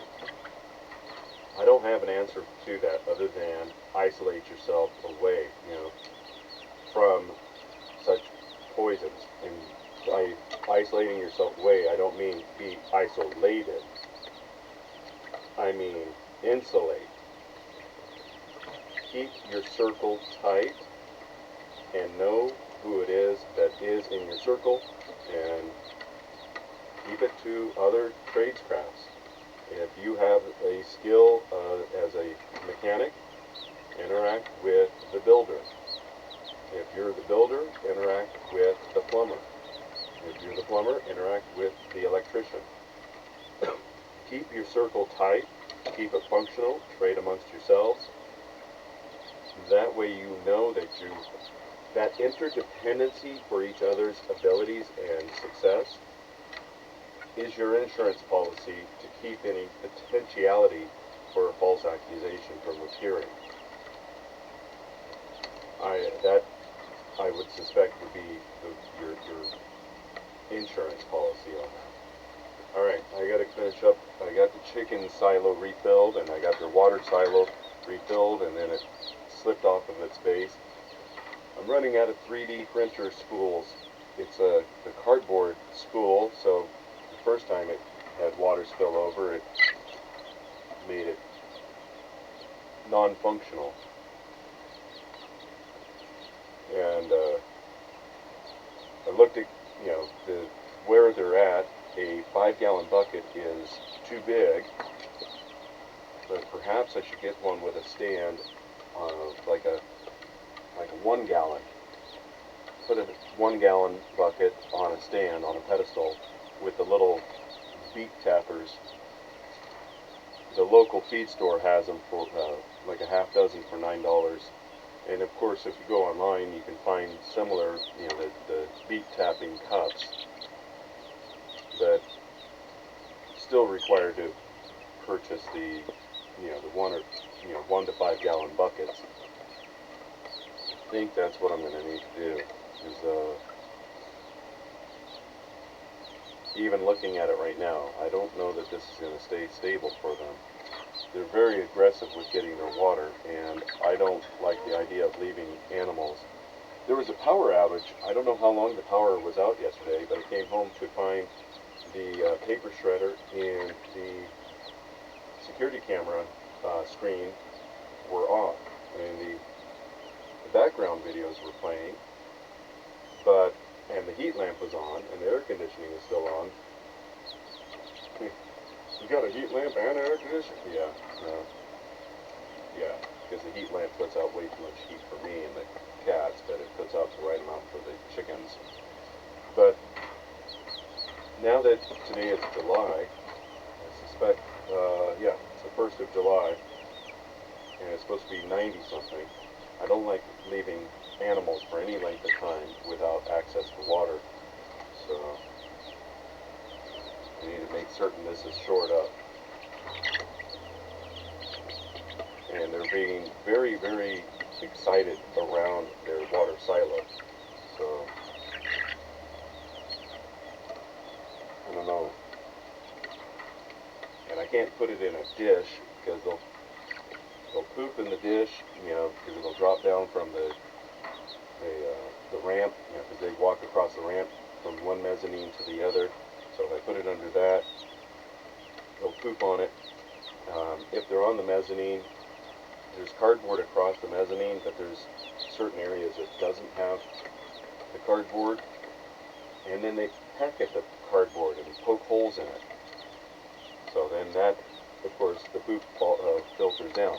But not just the poop, it's the floor pellets that they peck at and dig up. And I'm not complaining, I'm just commenting on what it is I've noticed about these crazy little feathered dinosaurs here. Good job, little girl. You jumped all the way up there. She jumped from the main floor to the first level mezzanine. Now she's climbing down the ramp. But it was not just a high jump, but it was a narrow fit between the two mezzanine ramps, from primary to secondary, and then the secondary to the third level. Anyway, like I said, my big concern is their hydration, and the things I've got on my schedule today make it difficult, potentially difficult, to get even that addressed, a remedy addressed. So I'm going to have to think about this, how I'm going to solve for this.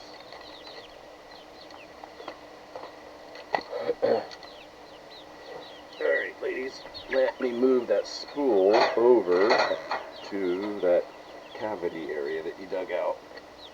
Alright, let me in.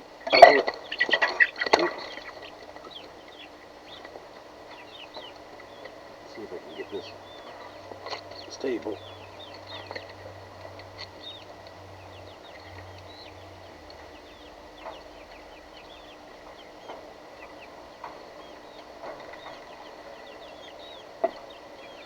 Okay, get that. Alright. Let's see how that works for you ladies. There you go. Alright.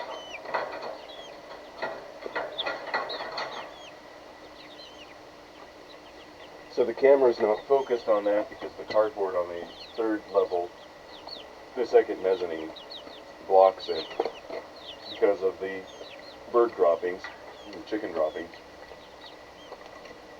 I just re-leveled the pellets, and then I took the old spool and put on the side of the silo and the plate, and that it sits on, to offer, so it's not pressed up against the wire mesh, so that they're able to walk around this silo to get the water from any side, but it is closer to the corner, so it gives it less area for it to be knocked over in that direction. And then on the opposite direction, they have dug up a cavity, so I took the old spool and butted it up against the plate to keep it from shifting into that cavity that they created. And it should offer a platform from where the chickens will stand on to peck at the water directly. And it's directly underneath the cardboard, so it protects it from droppings. So I feel better about that looking at it. I'll know here in a couple minutes if that's going to work for them. What do you think the commies are going to do? Now, before we get started, my friends, shout out to Steven Crowder and the Mug Club. Equipment right in all line. Who knows how to think? But without further ado, let's just get into the news. We've got this story from Axios. Democratic establishment melts down over Mamdani's win in New York. Many Democratic leaders and donors are panicking about Zoran Mamdani, the 33-year-old Democratic socialist who won the party's nomination to be the next mayor of New York City. Establishment Democrats looking to recover from 2024's losses fear Mamdani could hurt the party's brand nationally, while young progressives believe his formula could spread beyond New York. I think both are true. The far-left, crackpot, communist, psychotic ideologies will absolutely spread, and it will also dramatically hurt the Democrats' national brand. So, 200 years ago, Andrew Jackson's running mate, Martin Van Buren, was not a native-born American. I don't recall off the top of my head, the whole history of Martin Van Buren, but what I do recall is the opposition party was so offended by his existence and his actions and the direction he wanted to take the country that they changed the laws as to who it is that could be president. Fast forward now 200 years, and we have active individuals who are not, Native Americans, who are gaining office, whether it's mayoral positions in this case. I believe Granite Falls, a few decades ago, had a similar issue. It was a non-U.S. born mayor. Granite Falls is in North Washington. It's a little tiny town that takes quite a while to get to. It's a very beautiful town, but anyway, and I could be mistaken. Maybe it was but you've got the Ilhan Omar situation where she's from Sudan. People call her out because of the marrying her brother and coming from a failed government, place. And so, what business does she have even being in government? On one hand, it is great that these individuals are embracing America's ideology of citizen leadership. On another, it is bothersome as these aren't Americans. These are foreign-born individuals who are bringing their foreign ideals, right or wrong, with them to influence how things are done. I don't know what an easy solution would be. I'm hesitant to be draconian in that only native-born can hold office, but at this point in time, I do suspect that, as with Martin Van Buren, that is the most likely situation, that if you are not an American, you cannot vote, if you are not a native-born American, you cannot seek office.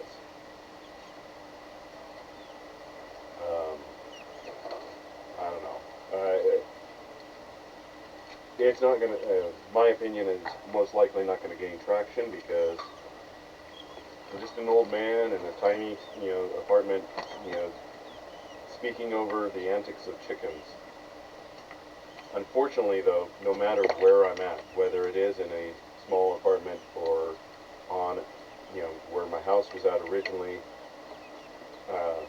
which had a great view of the river and the mountain, and sit on the porch, drink coffee, watch the sunrise. It's nice.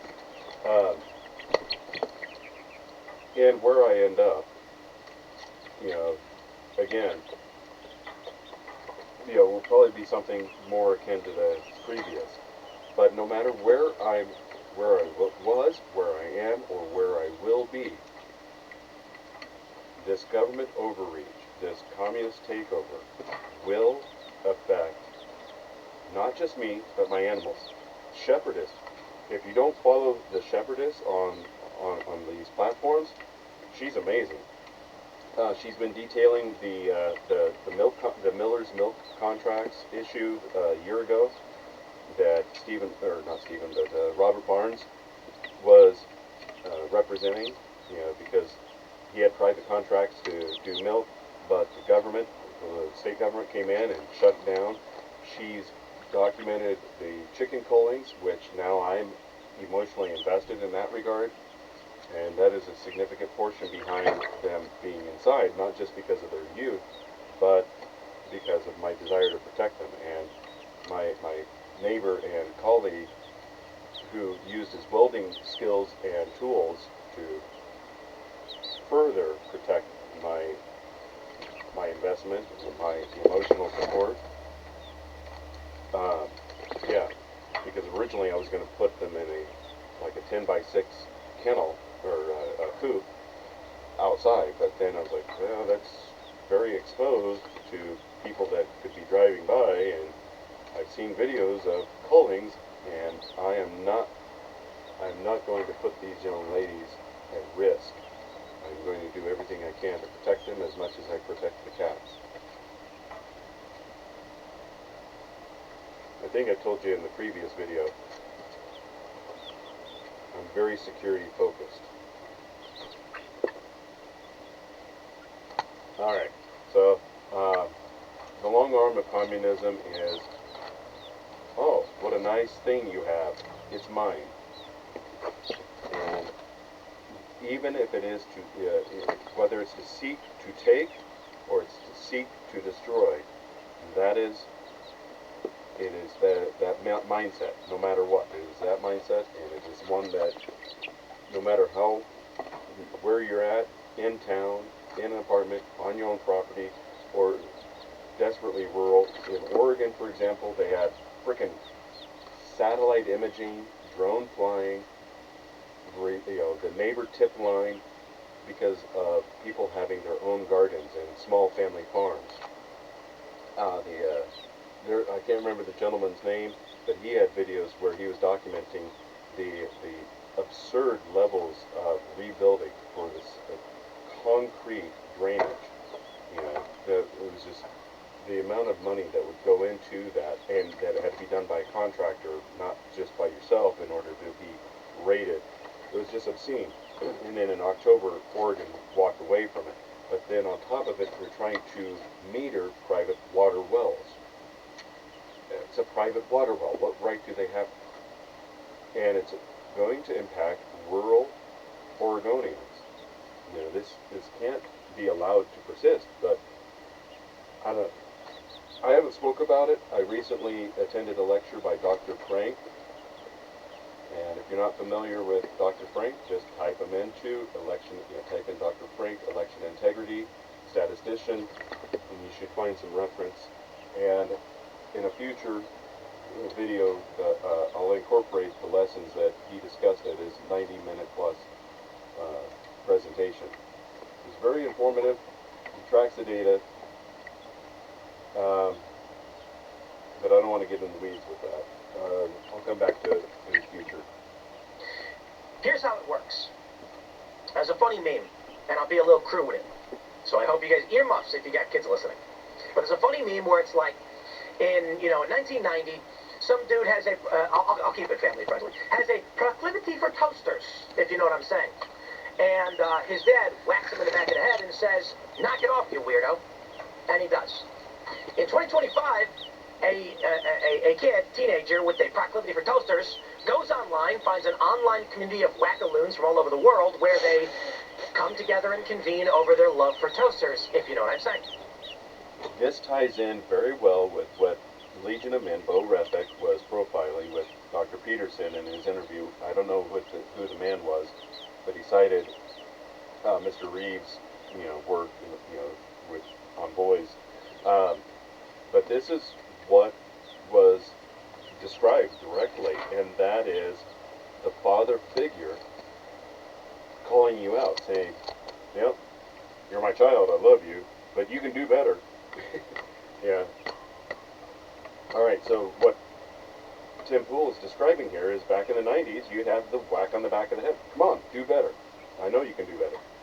Push, drive, achieve. Rewind the clock. Go back to the 60s, and I mentioned this earlier, the Great Society. That was Lyndon Johnson's big baby, and it was painted as this wonderful, marvelous, blah, blah, blah, Head Start was one of the offshoots of it. I don't know what one's opinion is on it, but, that was one of its things. The big takeaway with the Great Society is that the government became they financially incentivized minority families, particularly the black families, to push the men out of the household with the promise that they would be their financial beneficiary, or benefactor, that the government would be the surrogate father, that no longer would they have to submit to the man of the house, that the government would just send the money and they could run the house any which way they please. Fast forward to the present, you have the rampant alternative lifestyle. A large component of these, you got rap culture, the black culture, a large amount of them being homosexual. Oh, but they're born that way. No, some may, but not as many as you think, and certainly not enough to keep up with what the increase has been since the 60s. So what happened is the men, the father figures, were pushed out of these minority households. Government stepped in to send money and told the women they could run the household any which way they could. Children no longer had that maternal influence to be the counterbalance of the maternal influence. This was so successful that they implemented it nationwide in the 70s. And again, hammered it more in the 90s under Clinton. So, it all tracks back to the Great Society efforts of Lyndon Johnson, and he is notorious for saying, I'll get those, voting Democrat for 100 years. And it's worked, because we're, 60-some years into it, and they're a very reliable voting bloc. So, you need to do the research, you need to do the examination of history. I don't have the documents that say that was the actual agenda, but if you look at what it is the result, whether that was intended or not, that is the result. Removing fathers from the household to give the women free reign, and it's documented that women are susceptible to propaganda, social engineering, shaming, in-group, keeping up with the Joneses. They are more likely to, they fall in line. Look at all the COVID nonsense. I had one issue with a man, but the majority of the time it was women who were, even my own mother tried. And she has no medical background. I've got the medical background. You know, it was like, it was all I could do to say, and not say STFU. You know, I just walked away and let it go. But they're all about conformity, you know, go along to get along. And that's the reason behind it. And maybe it's not documented, but the results speak for themselves. So basically what happens is you get crackpot AOC with stupid ideas that most people don't support, but she's able to muster up funding by targeting the pocket of disparate socialists across the country. Let's just say this, in a nation of 330 million with no internet, you got to go door to door and knock on doors. What happens? 9 out of 10 doors you knock on are going to be fairly moderate in some way. Yeah, you'll bump into 10% of the socialists, but what are they going to do about it? So you end up pandering to the majority, the moderate base, and you win your election. AOC comes around. She's a crackpot lunatic lefty. She finds only 10% in her district actually supports communism. So what does she do? She goes online, and this is true of the squad. The overwhelming majority, I think the last test was a few years ago, and it was like 95% or more of the donations they receive are from outside of their district. Meaning, that 10% normally wouldn't be able to give you enough resources to win an election. So if you're asking your district for money, you can't pander to the 10%. You got to go for the majority, the lowest common denominator. But for the squad now, they can raise substantially more money online because fervent, psychotic communists are willing to throw money at their ideology. They hyper-concentrate it in a district like AOC, Ilhan Omar, etc. And what happens? She ends up being able to win through her campaigning. Of course, generally she just goes around, or like Zoran Mamdani, endorsed by AOC, he can promise things that are impossible. And with the power of the internet, got his message out, despite the fact it's not popular nationally. Among young people, because of social media, it is becoming more popular. So what I see happening for Democrats is their party will eventually just become the minority party. They will struggle to muster up any real chance of victory because they're too extreme. They'll represent about 20 to 25% of the country, but moderates are going to be like, these people are crazy. So the Democrats will never quite get there. But let's read more. They say Democratic leaders largely rallied behind former Governor Andrew Cuomo in New York's mayoral primary. Mamdani's shocking victory Tuesday was the latest example of the party's establishment being disconnected from its own voters. On Wednesday, many Democratic lawmakers and officials either denounced Mamdani or notably declined to rally around him. Republicans, including Trump, crowed about Democrats embracing a Democratic socialist who has called for reduced police funding and sided with Palestinians in the Gaza war. The top two Democratic leaders in Congress, Schumer and Jeffries, both New Yorkers, declined to endorse Mamdani, even as they applauded his victory. Okay, let's talk about the ramifications. Shares of firms tied to NYC real estate tank over fears of Mamdani's rent freeze, the Zoran effect. Let's go already. People are losing money. I love it, and I'm sure the communists do too. The New York Post reports shares of firms with exposure to New York City's real estate market were hammered on Wednesday as investors panicked over the growing prospect of rent freeze advocate Zoran Mamdani winning City Hall. Vornado Realty Trust and SL Green, two of the Big Apple's largest developers, plunged more than 5%. Oh, man. That's brutal.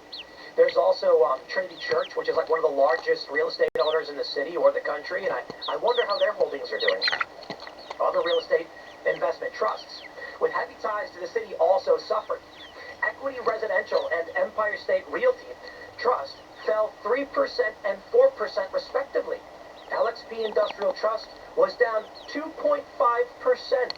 Let's go. Look at that smile on Zoran's face as the markets crumble around him.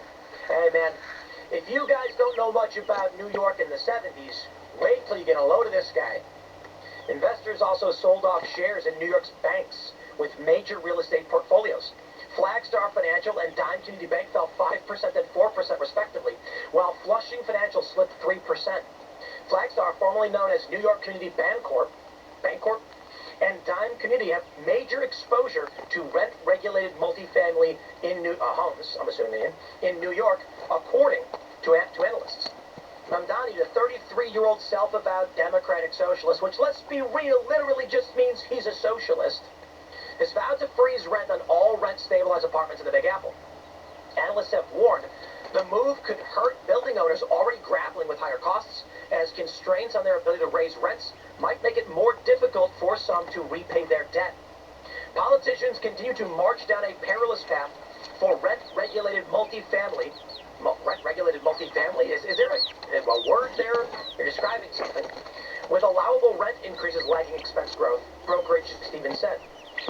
New York's real estate sector has already been reeling under pressure as higher interest rates strained borrowers, while the post-pandemic adoption of remote working left office buildings vacant. Mamdani's policies could lead to more selective corporate spending and hiring in the city, and more out-migration of individual families, reducing the need for growth of office leasing. Mikoho analyst Vikram Malhotra wrote in a note to clients on Wednesday, dubbing it the Zoran effect. SL Green owns 25.3 million square feet of property, 96.6 of which is in Manhattan, including 95.1% of commercial property and 1.4% of residential property. Vornado holds 75.1% of its square footage in New York. Let's not forget, Donald Trump owns a lot of real estate in New York as well. He stands to lose some money here. They go to mention an estimated $16 to $18 billion of Flagstar's multifamily loan portfolio would be impacted by a rent freeze, according to Deutsche Bank analyst Bernard von Gizicki. They go to mention that Flagstar stock, blah, blah, blah. We get it. The prices are collapsing. New York's already reeling. This is going to be fantastic. These people think that it's going to make rents go down.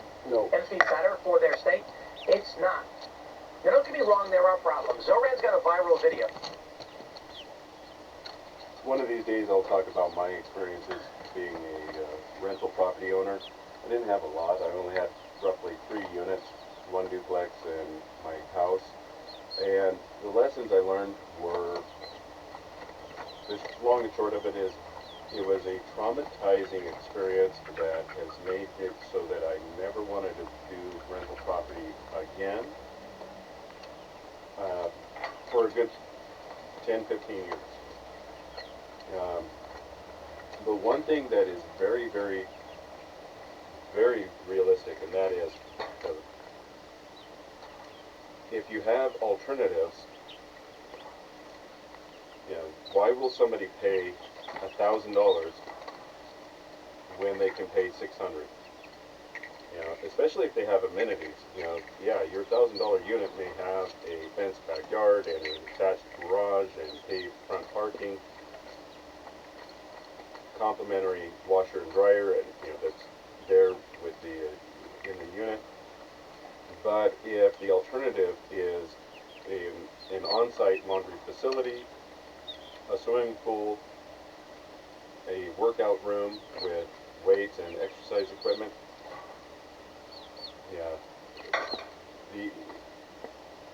they're gonna, you're gonna go with the $600 because that $400 difference, that'll save.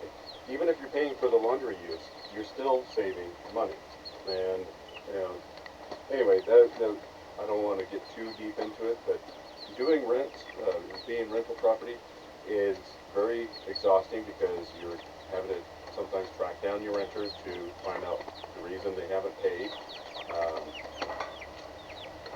And it's very tiring to go in that regard. And it's also exhausting if things are broken. The whole remediation after they've moved out and such. But when it's a controlled, when there's rent caps, it doesn't matter where you move. It's going to be expensive.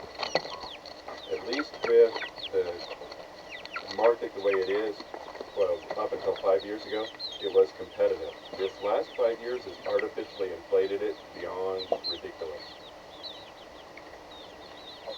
Where he points out that you can't get permits to sell food in the city.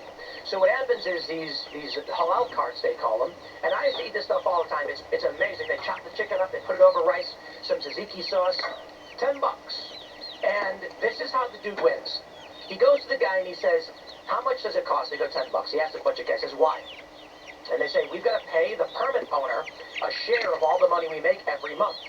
So to pay our rent and to pay our bills, we add a premium on top to pay the permit holder. It's like, wait. Why does some other guy own the permit and then let you run a business off his permit, that's the way the city operates. It's crony BS. Now, by all means, that's wrong, but that's an administrative problem, not an issue to be solved by communism or anything like that. So what happens is, if Zorin is willing to address those problems, and let's be real, Cuomo is the alternative, he wins, at least the primary. You go to people and say, let's get rid of the entrenched bureaucracy, and they're going to cheer for you. Zorin basically said, let's get rid of the waste, fraud, and abuse, and allow people to run their own food carts. What's going to happen instead? Well, the dude's policies are plumb nuts, and it's beyond just pointing out an obvious issue. But this is how communists tend to do it, Mike. The overregulation is something that, I've grown up and lived primarily rural. One of the biggest eye-opening experiences was living in a commonwealth, and people that had to register their cars, they were paying not just a registration, they were paying a property tax on their car. And they had a sticker, a Commonwealth sticker, to demonstrate that not only were their license plates renewed, but the separate sticker in the windshield represented that they paid their property tax on that car. And to me, that's absurd. But you've got taxi businesses that require overpriced medallions. You've got this food permit thingy that he's just describing. The levels of hoops and platforms you have to jump up to and through is just absurd.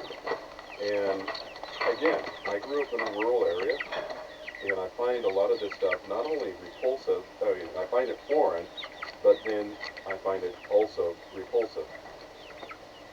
Friends, you present a real problem that needs a solution. Focus on what the people are complaining about, and in your back pocket, you advocate for psychotic things. Now look, freeze the rent. Your average worker doesn't understand how real estate markets work. So when you tell them this, they say, good, I don't want to pay more rent. But they don't understand the after effect of this. This is what I think the fourth turning is a major concern, and I don't know if there's an actual solution for it. If you go to a young person and try to explain to them something they can't fathom, because they've never experienced it, they're going to ignore you. So what happens is, unless the problem actually emerges and people experience it, they're going to vote against their own interests, and I don't know that they can be educated as to otherwise, because they'll just call you a liar. But I'll put it this way, as I've explained now in several videos, you cannot rent out property at a lower cost than the cost to run the property. So you've got to factor in wear and tear, taxes, depending on how you're handling your utilities. Water, I think, is often paid by the building owner, not. With the duplex, it was a single water meter, so I had to incorporate that into the rent. So if one unit used a lot of water, the rents were fixed, but the water bill wasn't. The house was its own meter, so they had to pay their own garbage, their own utilities, their electricity, garbage, water. With the duplex, they had to take care of their own garbage, but I had to pay the water bill. Taxes are usually incorporated into your mortgage payment in the escrow. Your property taxes and insurance are usually factored into your monthly payments so that it goes into escrow, and then it's released as a lump sum payment when those November for your property taxes, and once a year, twice a year for your homeowner's insurance or your business insurance. And if you do go into property, make certain you have a business policy. I had intended to live in one of the units and then changed my mind, and when discussing all of this with my insurance, they did not inform me that I needed a business policy or that I would be a benefit to have a business policy. They let me have a homeowner's policy, and when it was destroyed, I had to eat all of the remediation. I didn't have loss of income. I didn't have a business policy allows when people move out for you to file a business policy to repair damaged carpets, clean up the garbage, loss of income. I don't know fully how it works, if it's a one-for-one replacement, if it's a percentage, but no matter. Yeah, that's why I kind of got traumatized, was the amount of work that went into it to recover the place after they crashed it. It was devastating. But yeah, your taxes, your insurance are incorporated into your payment typically, and you've got to have enough, so if your payment, if your mortgage is $1,200, then your 2 units, if it's a duplex, you can't just be charging $600. You've got to be charging, like $650 or $750 to cover the potential damages, and bank the future vacancy and all of that. It's, it's projection. It's a cost of doing business, that you're looking at. You have to project. You have to be able to itemize, not itemize, but you have to document where all the money's going and track it. So when you're doing repairs, you know what it is that you need to adjust the rent to absorb. By the tenant, largely due to they don't track water usage, it's just per building. And so it's a lot of fixed costs. If at the end of a rental, normal wear and tear is going to cost more than they paid in rent, plus you got to hire a superintendent, and you got to pay your permit fees and all of that, okay, they're going to say, I got to charge $2,500 in rent to make this work. Why? The super says food costs more. He wants a higher salary. Can't do it? I don't rent it out. What do you get? You get empty buildings that nobody wants to fix, and you get slums. That's where we're going with rent freezes. There's no easy way to handle this. Part of the problem is at the Federal Reserve level, at the federal level, the mass spending, the stripping of U.S. assets and savings through deficit spending and the creation of money upon the issuance of debt results in inflation. Basically, they're flooding the market with excess cash. They're giving money to people who aren't producing, so the U.S. government can make them do jobs they want done without actually having cycled economic value into the system. So basically, if one guy's got to do a job for another guy, guy says, I'll grow the wheat, you make the bread.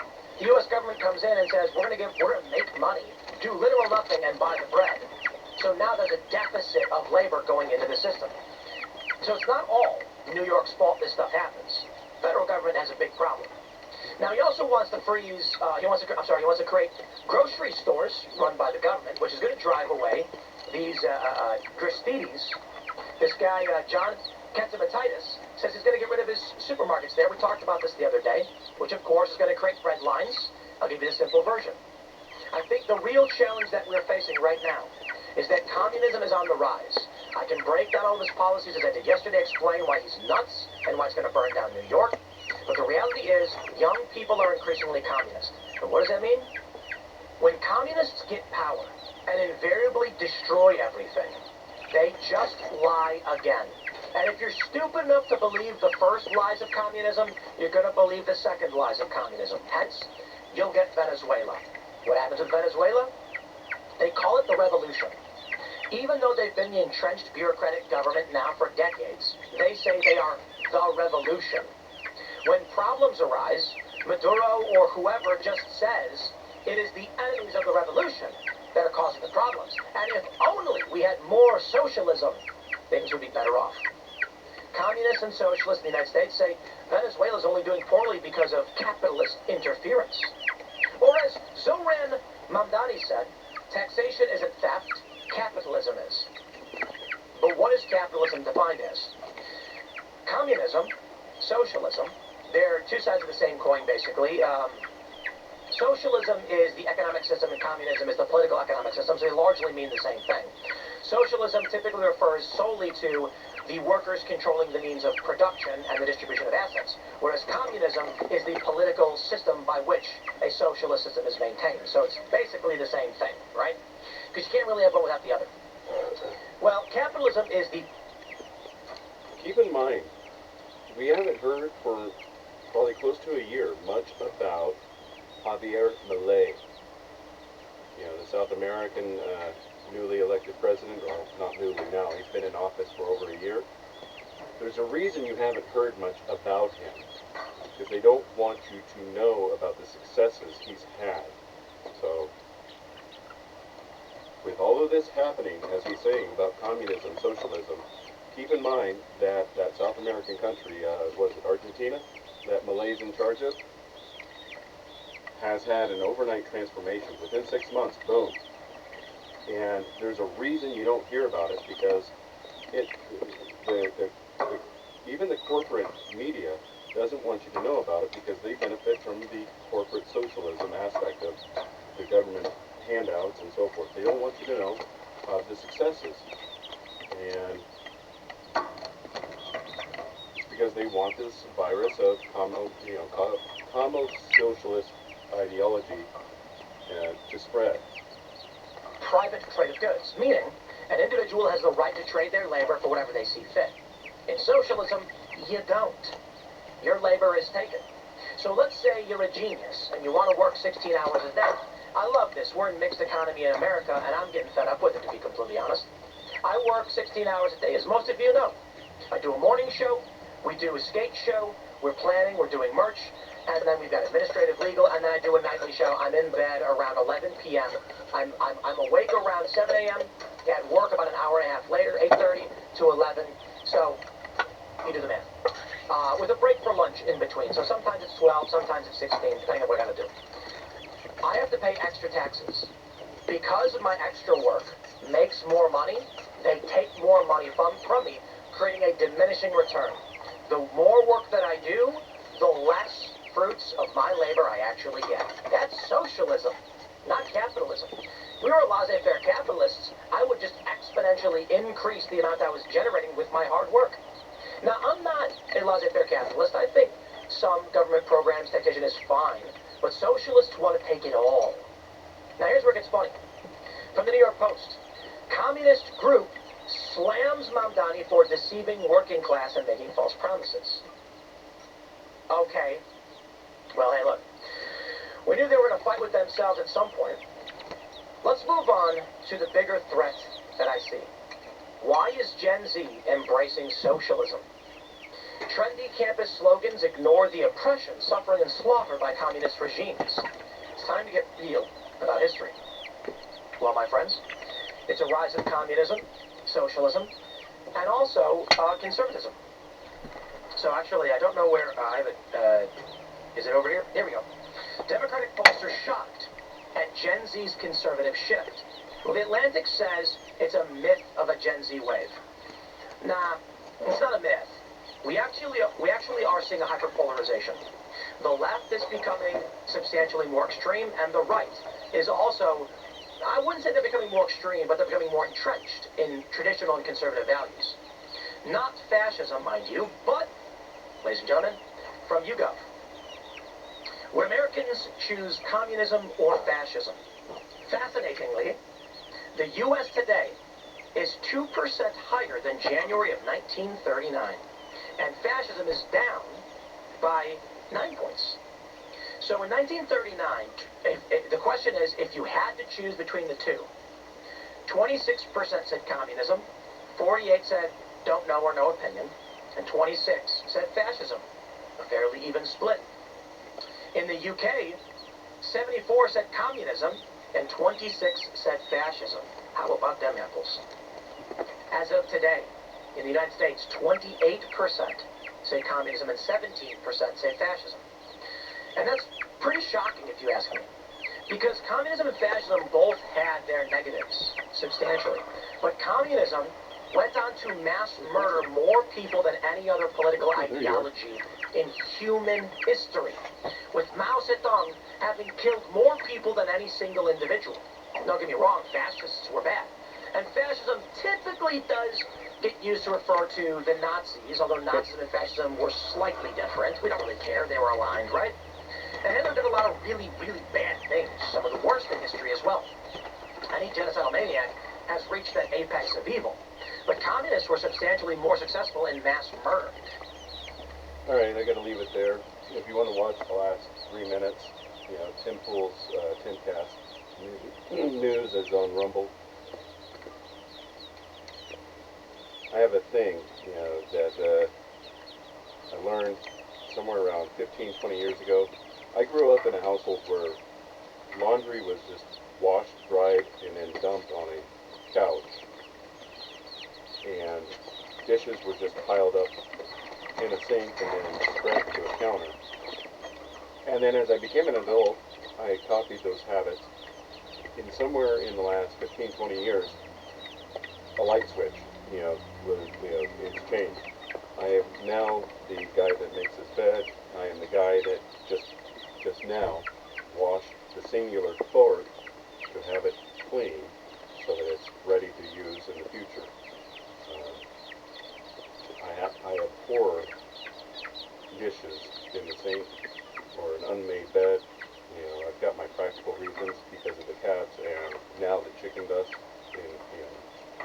to compound it. But so plopping away back and forth is most likely because of simple domestic maintenance, such as washing that singular fork. Anyway, enough of that. Have yourself a great day.